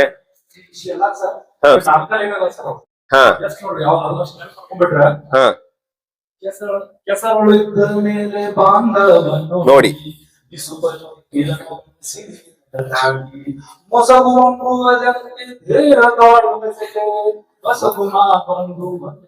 ಸಾರ್ಥಕತೆ 4 ಲೈನ್ದು ಇಷ್ಟು ಉತ್ತರ ದೊಡ್ಡದಿದೆ. ಅದನ್ನ ಬರೆಯಕ್ ಪ್ರಾಕ್ಟೀಸ್ ಮಾಡಿ. ಉತ್ತರ ಇದಾವೆ, ಪ್ರಾಕ್ಟೀಸ್ ಮಾಡ್ರೆ ಗ್ಯಾರಂಟಿ ನೆನ್ಪಿಡಿಬಹುದು. ಮುಂದಿನ ಸರ್, ಓಕೆ. ಗುರಿ ಪದ್ಯ ಸಾರಾಂಶವನ್ನ ನಿಮ್ಮ ಮಾತುಗಳಲ್ಲಿ ಬರೆಯಿರಿ ಅಂತ. ಮೇಲೇರು ಉತ್ತರನೇ ಇದು. ಇನ್ನೂ ಒಂದು ಟೆಕ್ನಿಕ್, ಯಾವುದೇ ಪ್ರಶ್ನೆ ಕೊಟ್ಟರು ಏನ್ ಕೊಟ್ಟಿರ್ತಾನಂದ್ರೆ ನಿಮ್ಮ ಮಾತಿನಲ್ಲಿ ಬರೆಯಿರಿ ಅಂತ. ನಿಮ್ಮ ಮಾತಿನಲ್ಲಿ ಉರ್ದುದಾಗ ಅಲ್ಲ ಸರ್, ಅವರೇ ಕೊಟ್ಟಾರಲ್ರಿ ಉರ್ದುದಾಗ ಬರಿ ಅಂತ ಅಲ್ಲ. ಈಗ ಪದ್ಯ ಎಲ್ಲ ಓದಿದ್ಮೇಲೆ ನಿಮ್ಗೆ ಏನ್ ಅನಿಸ್ತು ಅನ್ನೋದನ್ನ ಒಂದ್ ಕತೆ ರೂಪದಾಗ ಬರೆಯಕ್ ಪ್ರಾಕ್ಟೀಸ್ ಮಾಡ್ರಿ. 4 ಮಾರ್ಕ್ಸು ಬರ್ತಾವೆ. ಇಲ್ಲೇ ನೋಡ್ರಿ, ಉದಾಹರಣೆಗೆ, ಮಾನವನು ಕೀಳು ಆಸೆಗಳಲ್ಲಿ ಮುಳುಗಬಾರದು. ಮಾನವನಲ್ಲಿ ದಿನನಿತ್ಯದ ದುಡಿಮೆಯ ಫಲವನ್ನು ಪಡೆಯಬೇಕೆಂದ್ರೆ ಮಾನವನ ಜೀವನವು ಹೂವಿನಂತೆ ಅರಳಬೇಕು. ಅವನಿಗೆ ಒಂದು ಗುರಿ ಇರಲೇಬೇಕು. ಗುರಿ ಇಲ್ಲದೆ ಬಾಳು ಎಲ್ಲಿಗೆ ಹೋಗಬೇಕೆಂಬ ನಿಶ್ಚಿತತೆ ಇಲ್ಲದೆ ಅಪಾರವಾದ ಕಡಲಲ್ಲಿ ಚುಕ್ಕಾಣಿ ಇಲ್ಲದ ನೌಕೆಯನ್ನ ನಡೆಸಿದಂತೆ. ನೌಕೆ ಅಂದ್ರೆ ಹಡಗು. ಸ್ಟೇರಿಂಗ್ ಇರ್ಲಿಲ್ಲ ಅಂದ್ರೆ ಗಾಡಿ ಎಲ್ಲಿ ಹೋಗತ್ ನೋಡ್ರಿ. ಸ್ಟೇರಿಂಗ್ ಇರ್ಲಿಲ್ಲ ಅಂದ್ರೆ ಗಾಡಿ ಎಲ್ಲಿ ಹೋಗುತ್ತ, ಎಲ್ಲಿ ಹೋಗುತ್ತೆ ಗೊತ್ತಿಲ್ಲ, ಎಲ್ಲೋ ಒಂದ್ ಕಡೆ ಹೋಗಿ ಬೀಳ್ತದ, ಕಂಟ್ರೋಲ್ ಮಾಡಕ್ ಆಗಲ್ವಲ್ಲ, ಹೌದಲ್ಲ? ಹಾಗೆ ಕೆಸರಿದ್ದರೂ ಕಮಲ ಊರ್ಧ್ವ ಮುಖವಾಗಿರ್ತದೆ. ಕಮಲ, ಕೆಸರಿ ಕಮಲ ಹೂವ ಮೇಲೆ ನೋಡ್ತಿರ್ತದ. ಹಾಗೆ ಗಾಳಿ ಬಂದರೆ ತೂರಿಕೊಳ್ಳುವುದು. ನೋಡ್ರಿ, ಇದು ಹಂಗೆ ಇಷ್ಟೊಂದು 2 ಪ್ಯಾರಾಗ್ರಾಫ್ ಮಾಡಿದಂತ ಒಂದು ಪ್ರಶ್ನೆ. ಇವು 2 ಪದ್ಯ 2 ಕ್ವಶನ್ಗಳನ್ನು ನೀವು ಬೈಪಾಟ್ ಮಾಡಿ ಬರ್ದಿದ್ದೆ ಆದ್ರೆ ಪರೀಕ್ಷೆಯಲ್ಲಿ 8 ಗ್ಯಾರಂಟಿ ನಿಮಗೆ ಮಾರ್ಕ್ಸ್ಗಳು. ಓಕೆ ಸರ್, ಇನ್ನೊಂದಿದೆ ರೀ, PPT ಅಂತ ಇದೆ ನೋಡ್ರಿ.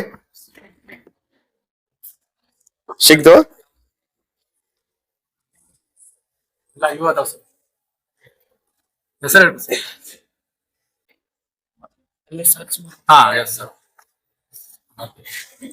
ಆಯ್ತು.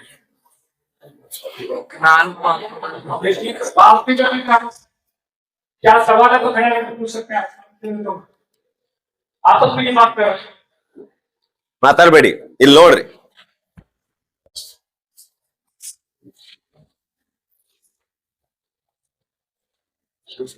ನಾಲ್ಕು ಅಂಕದ ಪ್ರಶ್ನೆ ಸಂಖ್ಯೆ 35. ಈಗಲೇ ಗ್ಯಾರಂಟಿ ನೆನ್ಪಿಟ್ಕೊಡ್ತಲ್ಲ. ಪ್ರಶ್ನೆ ಸಂಖ್ಯೆ 35, ಕ್ವಶನ್ ನಂಬರ್ 35. 2 ಪ್ರಶ್ನೆ ಇರ್ತವೆ. 2 ಪ್ರಶ್ನೆಗಳಿಗೆ ಉತ್ತರ ಒಂದೇ ಇರ್ತದೆ. ಸರ್, ಮತ್ತೆ 2 ಪ್ರಶ್ನೆ ಕೇಳಿರಲ್ರಿ, ಉತ್ತರ ಮತ್ತೆ ನೀವು ಹೆಂಗೆ ಒಂದೇ ಇರ್ತದಂತ? ನಿಜ ಹೇಳ್ಬೇಕಂದ್ರೆ 2ಕ್ಕೂ ಪ್ರಶ್ನೆ ಉತ್ತರ ಒಂದೇ ಇರ್ತದ. ಯಾಕಂದ್ರೆ ಅವ್ರು ನಿಮ್ಮ ಮಾತುಗಳನ್ನು ಬರಿ ಅಂದ್ರೆ ಅದು ಒಂದೇ ಸಾರಾಂಶ ಇರ್ತದ. ನೋಡ್ರಿ, ಬೋಧಿ ವೃಕ್ಷದ ಹಾಡು ಗುರಿ ಪದ್ಯದ ಸಾರಾಂಶವನ್ನ ಬರಿಬೇಕು ಅಂತ ನಾನು ನಿಮ್ಗೆ ಪರೀಕ್ಷಾ ಮಾರ್ಗದರ್ಶಿ ಅಂತಿದೆ. ಅದರಲ್ಲಿ ಅರ್ಧ ಪಾಠಗಳಾದ್ಮೇಲೆ ಎಲ್ಲಾ ಪದ್ಯಗಳ ಸಾರಾಂಶ ಪದ್ಯ ಕೊಟ್ಟಿದ್ದೀನಿ. ಅದರಲ್ಲಿ ನೀವೇನ್ ಮಾಡ್ಬೇಕಂದ್ರೆ ಬೋಧಿ ವೃಕ್ಷದ ಹಾಡು ಮತ್ತು ಗುರಿ ಪದ್ಯದ ಸಾರಾಂಶವನ್ನ ಬರ್ಕೊಂಡ್ ಬಾಯ್ಪಾಟ್ ಮಾಡಿದೆ ಆದ್ರೆ ಪ್ರಶ್ನೆ ಯಾವ್ದಾದ್ರೂ ಬರ್ಲಿ ತಲೆನೇ ಕೆಡ್ಸೋಬೇಡ್ರಿ. ಪ್ರಶ್ನೆ ಬಂದ್ರೆ ಎರಡು ಉತ್ತರದಲ್ಲಿ ಒಂದು ಗ್ಯಾರಂಟಿ ಇರ್ತದ. ಆಗ್ಲೇನೆ ಕ್ವಶನ್ ಪೇಪರ್ ಲೀಕ್ ಆದಂಗಿದೆ. ಆದ್ರೆ ನಿಮ್ ಕೈಯಾಗ ಅರ್ಥ ಬಂದಿಲ್ಲ. ಕ್ವಶನ್ ಪೇಪರ್ ಏನಾಗಿದೆ, ಲೀಕ್ ಆಗಿದೆ ಅಂತ ತಿಳ್ಕೊಡ್ರಿ. ಯಾಕಂದ್ರೆ ಗೊತ್ತಿದೆ, ಎರಡು ಪದ್ಯ ಒಂದ್ ಪದ್ಯ ಬರ್ತದ, ಎರಡು ಕ್ವಶನ್ ದಲ್ಲಿ ಒಂದ್ ಕ್ವಶನ್ ಬರ್ತದ. ಹೌದಲ್ವಾ? ಇಷ್ಟು ಮಾಡ್ಬೋದಲ್ಲ? ಕಷ್ಟ ಇದೆಯಾ? ಇಲ್ಲ. ಮಾದರಿ ಪ್ರಶ್ನೆ ಪತ್ರಿಕೆ ಸ್ವಲ್ಪ ನೋಡ್ರಿ. ಸಿದ್ಧಾರ್ಥ ಬುದ್ಧನಾದ ಪರಿ ಹೇಗೆ ಎನ್ನುವ ಸ್ವಾರಸ್ಯವನ್ನ ನಿಮ್ಮ ಮಾತುಗಳಲ್ಲಿ ಬರೆಯಿರಿ. ಇದೆ ನೋಡ್ರಿ ಕ್ವಶನ್. ಒಂದೇ ಲೈನ್ಯಾಗ ನೋಡ್ರಿ, ಸಿದ್ಧಾರ್ಥ ಬುದ್ಧನಾದ ಪರಿಯೇ ನೀವು ಕೇಳಿರಿ, ಯುದ್ಧ ಬಿಟ್ಟು ಪ್ರೀತಿ ಕೊಟ್ಟ ಕಥೆ ನೀವು ತಿಳಿಯಿರಿ. ಇಲ್ಲೇ ಕಥೆನೇ ಮುಗಿತು. ಅವ್ ಹೆಂಗ ಆದ ಅನ್ನೋದನ್ನ ಒಂದೇ ಲೈನ್ ಹೇಳ್ಬಿಟ್ಟನ್ ಕವಿ. ಅದನ್ನ ನೀವು ಕಥೆ ರೂಪದಾಗ ಬರೆಯಾಕ ಪ್ರಯತ್ನ ಮಾಡಿ, ಗ್ಯಾರಂಟಿ ನೀವು ಮಾರ್ಕ್ಸ್ ಬರ್ತದ. ಇಲ್ಲ ಅಂದ್ರೆ ನೋಡ್ರಿ, ಸಿದ್ಧಾರ್ಥ ಬುದ್ಧನಾದ ಸಂದರ್ಭದಲ್ಲಿ ಪ್ರಕೃತಿ ಹೇಗೆ ಕಂಡು ಬಂದಿತು ಎಂಬುದನ್ನ ನಿಮ್ಮ ಮೆಚ್ಚಿದ ಅಂಶಗಳೊಂದಿಗೆ ಬರೆಯಿರಿ. ಗಿಡ ಒಂದಕ್ಕೊಂದು ಹತ್ಕೊಂಡು ಕಾಡು ತುಂಬಾ ಪ್ರೀತಿ ಹೊಳೆ, ಹಕ್ಕಿಗಳ ಹಾರಿ ಹೋದು, ಅವೆಲ್ಲ ಕೊಟ್ಟ ನೋಡ್ರಿ. ಹೌದಾ? ಒಂದೊಂದು ನೆನ್ಪಿಟ್ಕೊಂಡ್ ಬರೆದ್ರೆ ಪ್ರಶ್ನೆಗೆ ಉತ್ತರ ರೆಡಿ ಇದೆ. ಮುಂದೆ ಬನ್ನಿ ಸರ್. ಅಡಿಗರ ಪ್ರಕಾರ ಜೀವನ ಯಾವಾಗ ಸಾರ್ಥಕವಾಗುತ್ತದೆ ಎಂಬುದನ್ನ ನಿಮ್ಮ ಮಾತುಗಳಲ್ಲಿ ಬರೆಯಿರಿ. ನಾ ಆವಾಗಲೇ ಹೇಳಿದೀನಿ, ಕ್ವಶನ್ ನಂಬರ್ 35 ಒಂದು ಬೋಧಿವೃಕ್ಷ ಹಾಡು, ಇಲ್ಲಾಂದ್ರೆ ಒಂದು ಗೋಪಾಲಕೃಷ್ಣ ಅಡಿಗ. ಇವು ಎರಡೂ ಪ್ರಶ್ನೆ ನೀವು ಭಯಪಟ್ಟು ಮಾಡಿದೆ ಆದ್ರೆ ಉತ್ತರ ಆರಾಮಾಗಿ ಬರೀತೀರಿ ಅಂತ. ಇಲ್ಲೇ ನೋಡ್ರಿ, ಗುರಿ ಪದ್ಯದ ಸಾರಾಂಶ ನಿಮ್ಮ ಮೆಚ್ಚುವ ಅಂಶಗಳಂದೇ ವಿವರಿಸಿರಿ. ಮೇಲಿನ ಕೂತ್ರ ಒಂದೇ ಇದೆ, ಕೆಳಗಿನ ಕೂತ್ರ ಒಂದೇ ಇದೆ. ಉತ್ತರ ಬೇರೆ ಅಲ್ಲ, ಪ್ರಶ್ನೆ ಕೇಳೋ ರೀತಿ ಬೇರೆ ಇದೆ. ಇಷ್ಟು ಓಕೆ ಸರ್.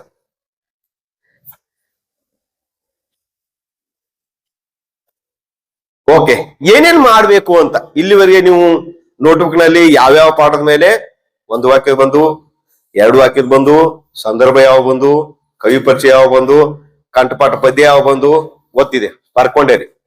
ಇನ್ನು ಅದನ್ನ ಹೆಂಗ ರೂಢಿಗೆ ತರಬೇಕು, ಏನೇನ್ ಮಾಡ್ಬೇಕು ಅಂತ ನಾ ಅವಾಗಲೇ ಹೇಳಿದೀನಿ. 100-200 ಪೇಜ್ ನೋಟ್ಬುಕ್ ತಗೊಂಬರಿ. ಕ್ವಶನ್ ಪೇಪರ್ ಇದಾವೆ. ಕ್ವಶನ್ ಪೇಪರ್ ಪ್ರಕಾರ ನೀವು ಈಗೇನ್ ಬರ್ಕೊಂಡಿರಲ್ಲ ಯಾವ್ಯಾವ ಪಾಠದಂತಂದ ಅವನ್ನೆಲ್ಲಾ ದಿನಾಲು ಏನ್ ಮಾಡ್ರಿ, ಮನೆಯಲ್ಲಿ ಹೋಗಿ ಒಂದ್ಸಲ ಬರೀರಿ, ಒಂದ್ ಸಲ ಓದ್ರಿ. ಮೊದಲು ಓದ್ಬೇಕು, ಮೊದಲು ಬರಿಬೇಕು? ಓದ್ಬೇಕು. ಓಕೆ, ಆಮೇಲೆ ಏನ್ ಮಾಡ್ಬೇಕು? ಬರಿಬೇಕು. ಬರದ ಮೇಲೆ ಏನ್ ಮಾಡ್ಬೇಕು? ಮತ್ತೊಂದು ಓದ್ಬೇಕು. ನಿಮ್ಗೆ ಅನಿಸ್ತದ ನಾನು ಕರೆಕ್ಟ್ ಆಗಿ ಓದಿನೇ ಇಲ್ಲ ಅನ್ನೋದು ಯಾರು ಹೇಳೋದು ಗ್ಯಾರಂಟಿ? ನೀವೇ ಹೇಳ್ತೀರಿ. ಹೌದಲ್ಲ? ನಿಮ್ಗೆ ಆಗುತ್ತಲ್ಲ ಕೆಲಸ. ಇಷ್ಟು ಮಾಡ್ರಿ, ಗ್ಯಾರಂಟಿಯಾಗಿ ಪರೀಕ್ಷೆಯಲ್ಲಿ ಎಲ್ಲಾ ಮಾರ್ಕ್ಸ್ಗೂ ಎಲ್ಲಾ ಪ್ರಶ್ನೆಗಳು ನೀವೇ ಬರೀತೀರಾ. ಯಾರು ಪಕ್ಕದಲ್ಲಿ ಹೇಳೋದು ಬೇಡ, ಮಾತಾಡ್ಸ್ರೆ ಟೈಮ್ ಹೋಗುತ್ತೆ ಸರಿ, ನಾವು ಉತ್ತರ ಬರೀ ಆಯ್ತೀನಿ ಅಂತ ನೀವೇ ಹೇಳ್ತೀರಿ. ಹೌದಲ್ಲ? ಯಾವಾಗ ನೀವು ಬರ್ದಿದ್ರೆ ಓದಿದ್ರೆ ಮಾತ. ಹಂಗ ನಿದ್ದೆ ಮಾಡಿದ್ರೆ ಬರಲ್ಲ. ನಿದ್ದೆ ಬಂದ್ರೆ ನೆನಪು ನಿದ್ದಿನ ಬರ್ತದ ಅಲ್ಲಿ. ಓಕೆ, ಇಲ್ಲಿ ನೋಡ್ರಿ.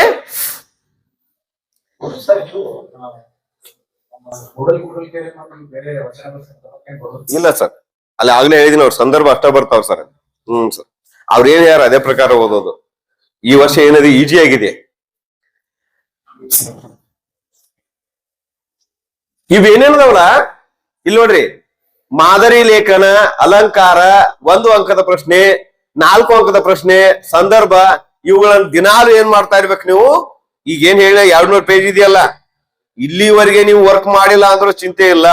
ಇವತ್ತಿಂದ ಈಗ್ಲೇ ಏನ್ ಮಾಡ್ಬೇಕಂದ್ರೆ ಎಲ್ಲಾ ನೀವು ಎಷ್ಟೆಷ್ಟು ಮಾರ್ಕ್ಸ್ ತಗೋಬೇಕು ಆಸೆ ಇದೆಯಲ್ಲ, ಆ ಮಾರ್ಕ್ಸ್ ನ ಹೇಳಿದಿನ ಆಗ್ಲೇನೆ 40 ತಗೊಳಕ್ ಗ್ಯಾರಂಟಿ ಪ್ರಯತ್ನ ಮಾಡಬೇಕು ಅಂತ. ಯಾರೋ ಹೇಳಿದ್ರಿ 13 ಮಾರ್ಕ್ಸ್ ಅಲ್ಲ, ಅದು ತಪ್ಪು. 13 ನೀವಲ್ಲ, 20 ಇಂಟರ್ನಲ್ ಕೊಟ್ಟಿದ್ರೆ ಮಾತ್ರ 13. ಆದ್ರೆ ಎಲ್ಲಾರ್ಗಿ 20 ಕೊಡೋದಿಲ್ಲ. ಒಬ್ಬರಿಗೆ ತಪ್ಪಿದ್ರೆ ಇಬ್ಬರಿಗೆ ಮಾತ್ರ 20 ಬಂದಿರ್ತಾವ, ಉಳಿದವ್ರಿಗೆ ಬಂದಿರಂಗಿಲ್ಲ. ಅದನ್ನ ತಲೆ ಅಂತ ತೆಗೀರಿ. ನೀವ್ ಎಷ್ಟು ತಗೋಬೇಕು ಕಂಪಲ್ಸರಿ ಆಗಿ? 20 ಆದ್ರೂ ತಗೊಂಡಿರ್ಬೇಕು. ಎಲ್ಲಾ ಪೇಪರ್ಗೆ 20 ಅಲ್ಲ, ಎಲ್ಲಾ ಪೇಪರ್ 35-40 ತಗೊಂಡು ಒಂದು ಪೇಪರ್ ಕಡಿಮೆ ತಗೊಂಡ್ರೆ ಮಾತಾಡ್ಕೊಡ್ತಾರೆ. ಹಂಗಂತ ನೀವು ಕನ್ನಡವನ್ನ ಇಂಗ್ಲಿಷವನ್ನ ಎಲ್ಲಾ 20-20 ಅಂದ್ರೆ ಪಾಸ್ ಆಗೋದಿಲ್ಲ. ತಲೆ ಅಂತ ತೆಗೆದೋಗಿರಿ. ಗೊತ್ತಾಯ್ತಾ? ಓಕೆ, ಮುಂದೆ ಬನ್ನಿ. ನಿಮ್ಮಟ್ಟಿಗೆ ನೀವ ಏನ್ ಮಾಡ್ಬೇಕಂದ್ರೆ ಇಬ್ರಿಬ್ರು ಕೂಡಿ ಎಕ್ಸ್ಟ್ರಾ ಕ್ಲಾಸ್ ಅಥವಾ ಹೊರಗಡೆ ಓದಾಕ್ ಕುಣಿಸಿದಾಗ ಇಬ್ರೇ ಕುತ್ಕೋಬೇಕು. ಒಬ್ರು ಒಂದು ಪ್ರಶ್ನೆ ಹೇಳ್ಬೇಕು, ಒಬ್ರು ಉತ್ತರ ಹೇಳ್ಬೇಕು. ಒಬ್ರು ಒಂದು ಪ್ರಶ್ನೆ ಕೇಳ್ಬೇಕು, ಇನ್ನೊಬ್ರು ಉತ್ತರ ಹೇಳ್ಬೇಕು. 3 ಮಂದಿ ಕುಂಡಂಗಿಲ್ಲ, ಅದು ಇದು ಏನು ಮಾತಾಡೋದಿಲ್ಲ. ಆಮೇಲೆ ಇಲ್ಲೇ ಟೆಕ್ನಿಕ್ ಇನ್ನೊಂದೇನು, ಒಬ್ರು ಒಂದು ಪಾಠದ ಪದ್ಯ ಹೇಳ್ರೆ ಇನ್ನೊಬ್ರು ಇನ್ನೊಂದು ಪಾಠದ ಒಂದು ಪದ್ಯ ಹೇಳ್ಬೇಕು ನೋಡಿ. ಆಮೇಲೆ ಒಬ್ರು ಒಂದು ಕವಿ ಪರಿಚಯ ಹೇಳ್ರೆ ಇನ್ನೊಬ್ರು ಇನ್ನೊಂದು ಕವಿ ಪರಿಚಯ ಹೇಳ್ಬೇಕು. ಇದು ಇಬ್ರು ಜನ ಮಾತ್ರ ಓದಿದಾಗ ಮಾತ್ರ, ಮೂರನೇವ್ರು ಕುತ್ಕೊಂಡು ಮಾತುಕತೆ ಆಗತ್ತೆ ಇರೋ ಅವಧಿಯನ್ನ ಹೇಗೆ ಉಪಯೋಗ ತಗೋಬೇಕು ಅಂತ. ಹಾಗೇನೆ ಇದ್ರ ಜೊತೆಗೆ ಇನ್ನೊಂದಿಷ್ಟು ನಿಮ್ಮ ಈ ಎಷ್ಟು ಓದಿರಲ್ಲ ಇದ್ರ ಜೊತೆಗೆ ನಿಮ್ಮ ಹ್ಯಾಂಡ್ ರೈಟಿಂಗ್ ಕೂಡ ಅಷ್ಟೇ ಚೆನ್ನಾಗಿ ಸುಂದರವಾಗಿ ಬರೆದ್ರೆ ನೀವು ಅನ್ಕೊಂಡಟ್ಟು ಮಾರ್ಕ್ಸ್ ಅನ್ನ ತೆಗಿಬಹುದು. ನಿಮ್ಮ ಬರೆದದ ಭಾಷೆಯನ್ನ ನಿಮ್ಗೆ ಓದಕ್ ಬರ್ದೇ ಇದ್ದಾಗ ಪರೀಕ್ಷೆ ಚೆಕ್ ಮಾಡೋನು ಹೇಗ್ ಮಾರ್ಕ್ಸ್ ಕೊಡ್ಬೋದು ಹೇಳಿ? ಹೌದಲ್ವಾ? ಪ್ರಾಕ್ಟೀಸ್ ಅಂದ್ರೆ ಬರಿತಾ ಇರಬೇಕು, ಬರೆದು ತೋರಿಸ್ತಾ ಇರಬೇಕು. ನಿಮ್ ಮೇಡಮ್ಗೂ ಅಥವಾ ಸರ್ ತೋರಿಸಿ, ಸರ್ ಇದರಲ್ಲಿ ಏನ್ ಕರೆಕ್ಷನ್ ಮಾಡ್ಬೇಕು, ಎಲ್ಲಿ ತಪ್ಪಾಗಿದೆ ಕೇಳ್ಬೇಕು. ಗೊತ್ತಾಯ್ತಾ? ಅವ್ರು ತಿದ್ದಿ ಕೊಟ್ರು ಅಂದ್ರೆ ನೆಕ್ಸ್ಟ್ ಟೈಮ್ ಇನ್ನೊಂದು ಬರಿತೀರಲ್ಲ ಮತ್ತೆ ಹೋಗಿ ತೋರ್ಸ್ಬೇಕು. ನೀವು ಹಿಂಗ್ ಹೇಳಿದ್ರಿ, ನಾನು ತಪ್ಪಿದ್ದೆ, ಇದನ್ನ ಮತ್ತೇನ್ ಮಾಡಿದೀನಿ, ನಾನು ಕರೆಕ್ಷನ್ ಮಾಡಿದೀನಿ, ಈಗ ಸರಿ ಹೇಗಿದೆಯಾ ನೋಡಿ ಅಂತ. ಹೀಗೆ ನೀವು ಮಾಡಿದ್ದೆ ಆದ್ರೆ ನೀವು ಎಲ್ಲರೂ ನಿಜ ಹೇಳ್ತೀನಿ 20 ಅಲ್ಲ 80 ನಿಯರ್ ಎಲ್ರೂ ತಗೊಂತೀರಾ. ಗೊತ್ತಾಯ್ತಾ ಹೇಳೋದು? ಕಾನ್ಫಿಡೆಂಟ್ ಇದೆಯಾ ನಿಮ್ಗೆ ತಗೊಂತೀನಿ ಅಂತ? ಕೈ ಎತ್ತಿ ನೋಡೋಣ. ಕಾನ್ಫಿಡೆಂಟ್ ಇಲ್ಲ ನಿಮ್ ಮೇಲೆ? ಭರೋಸಾ ನೈ?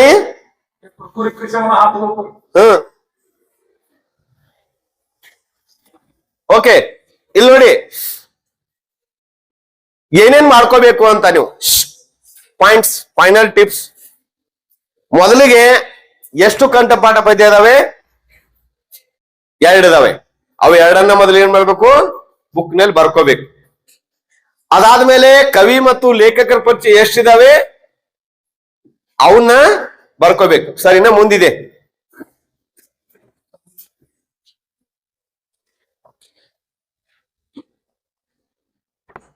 ಇನ್ನೊಂದಿದೆ ಸರ್, ಇದು PPT ಬತ್ತಲ್ರಿ? ಇನ್ನೊಂದಿದೆ ರೀ, ಇನ್ನೊಂದಿದೆ ನೋಡ್ರಿ ಅಲ್ಲೇ.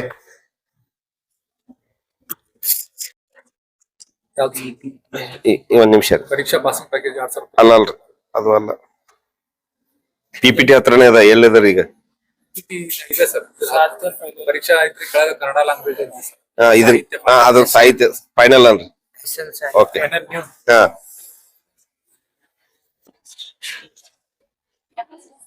ಓಕೆ.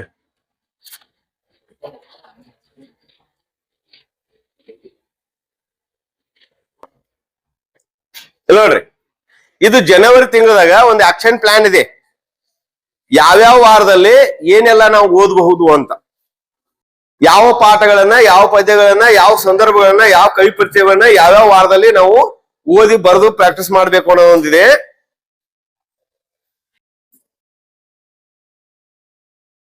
ಇಲ್ಲಿ ನೋಡ್ರಿ, ಒಂದೇದು ಪ್ರಶ್ನೆ ಸಂಖ್ಯೆ 34.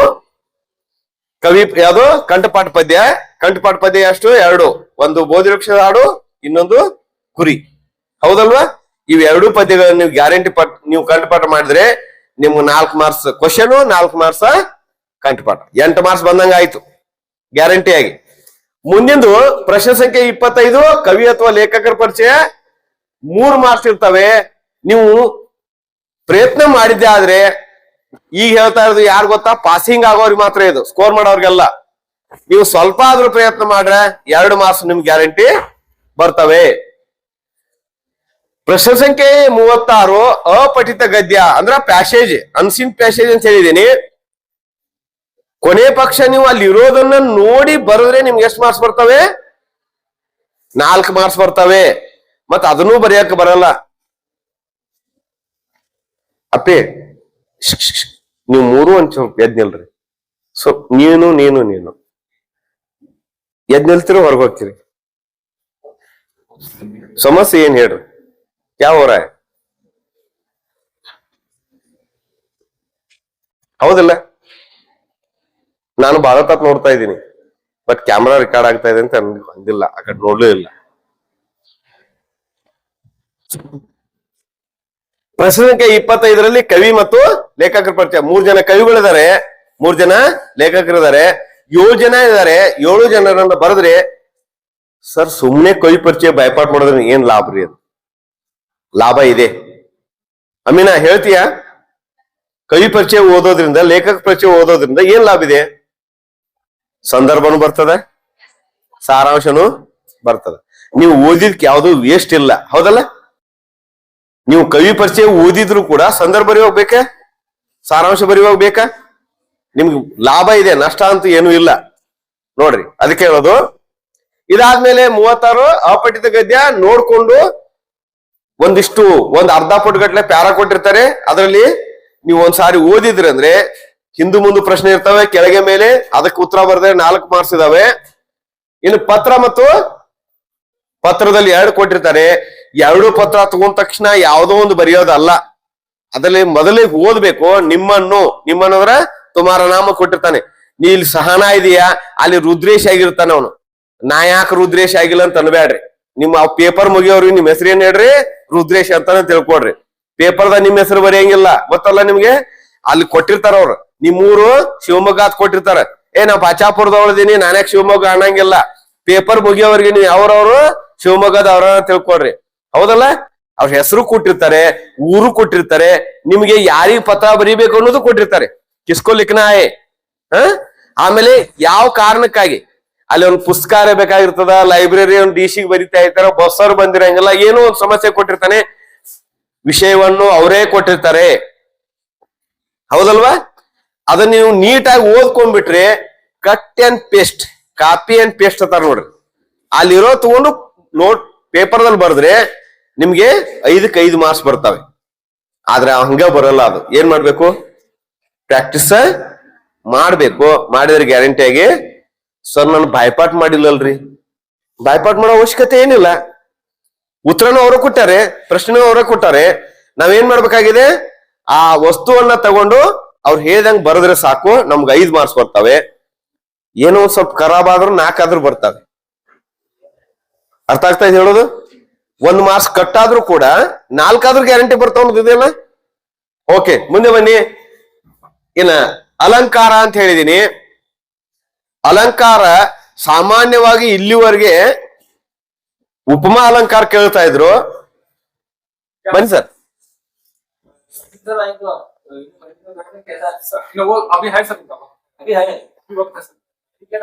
ಇನ್ನೊಂದು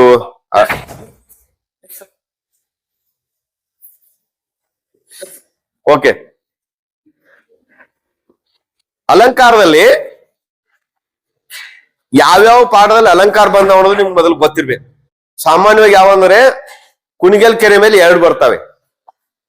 ಒಂದು ನಿಂಬೆಯ ಹಣ್ಣಿನಂತೆ ತುಂಬಿದ ಕುಣಿಗಲ್ ಕೆರೆ, ಬಾಳೆಯ ಹಣ್ಣಿನಂತೆ ಬಾಗಿದ ಕುಣಿಗಲ್ ಕೆರೆ.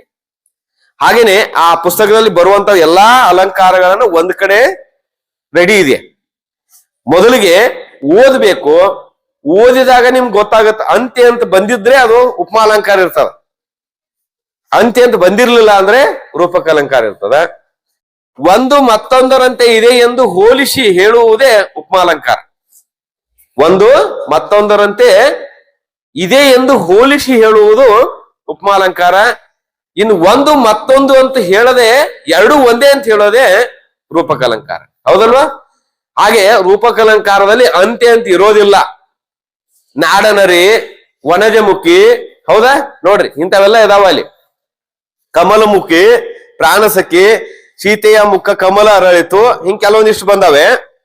ಅವನ್ನ ನೀವು ಪ್ರಾಕ್ಟೀಸ್ ಮಾಡಿದ್ದೆ ಆದ್ರೆ 2 ನಡುವಿನ ಡಿಫ್ರೆಂಟ್ ತಿಳಿತದ, ಬರೆಯೋದಕ್ಕೆ ಸುಲಭ ಆಗುತ್ತೆ. ಆಮೇಲೆ ಸಮನ್ವಯ ಬರೆಯೋದನ್ನ ನೀವು ನಿಮ್ಮ ಸರ್ ಕಡೆಯಿಂದ ಕಲ್ತ್ಕೊಡ್ರಿ, ಹೆಂಗ್ ಬರಿಬೇಕು ಅಂತ. ಯಾಕಂದ್ರೆ ಸುಮ್ಮನೆ ಇಷ್ಟೇ ಬರೆದ್ರು ಮಾರ್ಕ್ಸ್ ಕೊಡಲ್ಲ ಅವ್ರ ಮಾರ್ಕ್ಸ್. ಪ್ರಾಕ್ಟೀಸ್ ಮಾಡ್ಬೇಕು. ಬರೆಯುವಾಗ ಇನ್ನೊಂದು ಸ್ವಲ್ಪ, ಒಂದು ಪ್ರಶ್ನೆ ಆದ ಮೇಲೆ ಒಂದು ಲೈನ್ ಬಿಟ್ಟು ಬರೆಯಕ್ಕೆ ಪ್ರಯತ್ನ ಮಾಡಿ. ಒಂದ್ ಸೇರ್ಸ್ ಬರಿಬಾರ್ದು ಯಾವಾಗೂ. ಪೇಪರ್ ಆಗ್ಲೇ ನಿಮ್ಗೆ 24 ಪೇಜ್ ಇರ್ತದ. ಎಷ್ಟ್ ಪೇಜ್ ಇರ್ತದ ಎಕ್ಸಾಮ್ ನಲ್ಲಿ? 24 ಪೇಜ್ ಇರ್ತದ. ನೀವೇನ್ ಮಾಡ್ತೀರಿ ಹೇಳ್ರಿ, ಎಲ್ಲಾ 1ನೇ ಪೇಜ್ನಾಗನ ಮೊದಲೇ 1, 2, 3, 4, 5, 6 ಸಂಖ್ಯೆ ಹಾಕಿ ಬಿಟ್ಟು ಆ ಪಕ್ಕದಲ್ಲಿ ಏನೇ ಕೇಳಿ ಹಾಕಿದ್ ಬರೆಯೋದು, ಅದನ್ನ ಬಿಟ್ಟು ಇನ್ನೊಬ್ಬ ಬರೆದು ಎಲ್ಲಾ ಕಾಟ್ ಹೊಡೆದು ಹೊಲಸು ಮಾಡ್ಬಿಡ್ತೀರಿ. ಅದನ್ನ ಮಾಡ್ಬಾರ್ದು, ಗೊತ್ತಾಯ್ತಾ? ಮೊದಲಿಗೆ ಯಾವ್ಯಾವ ಗ್ಯಾರಂಟಿ ಇದಾವೆ, ಯಾವ್ಯಾವ ಬೈಪಾಟ್ ಮಾಡಿರಿ, ಅವನ್ನ ಕಾಟ್ ಹೊಡಿಲಾರ್ದೆ ಹೊಲಸು ಮಾಡ್ಲಾರ್ದೇನೆ ಮೊದಲು ಬರೀರಿ. ಆಮೇಲೆ ಒಂದು ವಾಕ್ಯದು ಮಲ್ಟಿಪಲ್ ಚಾಯ್ಸು ಇವೆಲ್ಲಾ ಬರೆದ ಮೇಲೆ ನಿಮ್ ಕಾನ್ಫಿಡೆಂಟ್ ಆಗುತ್ತೆ. ಎಲ್ಲ ಎನಿಸ್ ನೋಡ್ತೀರಿ ನೀವು, ನಾ ಪಾಸ್ ಆಗೋಟ್ ಬರ್ದಿನೇ ಇಲ್ಲೋ ಅಂತ, ಹೌದಲ್ವಾ? ಆಮೇಲೆ ಏನ್ ಮಾಡ್ರಿ, ಅಲ್ಲಿ ಬಹು ಆಯ್ಕೆ ಒಂದು ಹಾಕಿದ ಕೆಲವೊಮ್ಮೆ ತಪ್ಪು ಆಗ್ತಾವೆ, ಉತ್ತರ ಸರಿ ಇರಂಗಿಲ್ಲ. ಓಕೆ, ಮುಂದೆ ನೋಡಿ, ಗಾದೆ ಮಾತು ಅಂತಿದೆ. ಒಂದು 7 ಗಾದೆ ಮಾತುಗಳನ್ನು ಕೊಟ್ಟಿದ್ದಾರೆ. ಪ್ರಾಕ್ಟೀಸ್ ಮಾಡಿ. ಪ್ರಾಕ್ಟೀಸ್ ಮಾಡಿದ್ರೆ ಅದರಲ್ಲಿ ಒಂದು ಗ್ಯಾರಂಟಿಯಾಗಿ ಬರ್ತದೆ. ಸರ್ ಇನ್ನೊಂದ್ ಸ್ವಲ್ಪ ಹೇಳ್ಬಿಡ್ತೀನಿ. ಓಕೆ,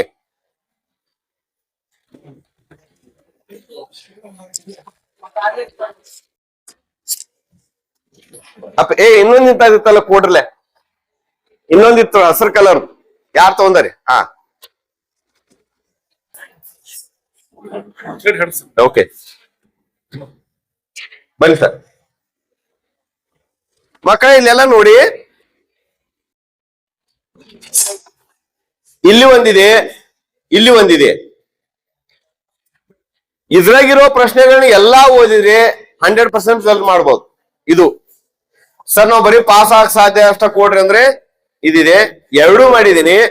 ಇದನ್ನ ನಿಮ್ಮ ಶಾಲೆ ಸರ್ಗಳಿಗೆ ಗ್ರೂಪ್ ನಲ್ಲಿ ಬಿಡ್ತೀನಿ. ಇದನ್ನ ಈ ತರ ಪ್ರಿಂಟ್ ಮಾಡಿ ನಮ್ ಕೊಡಿ ಅಂತ ಅವ್ರಿಗೆ ಹೇಳಿ. ಗೊತ್ತಾಯ್ತಾ?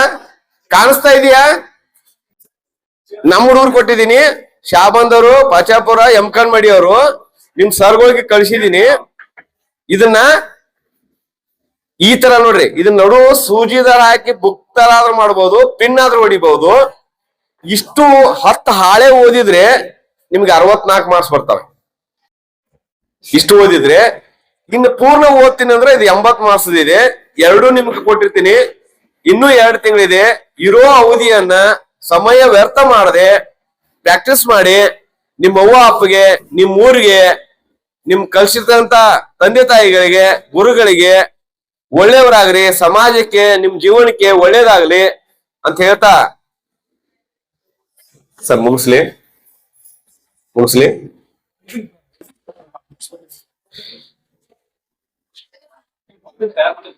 ಓಕೆ,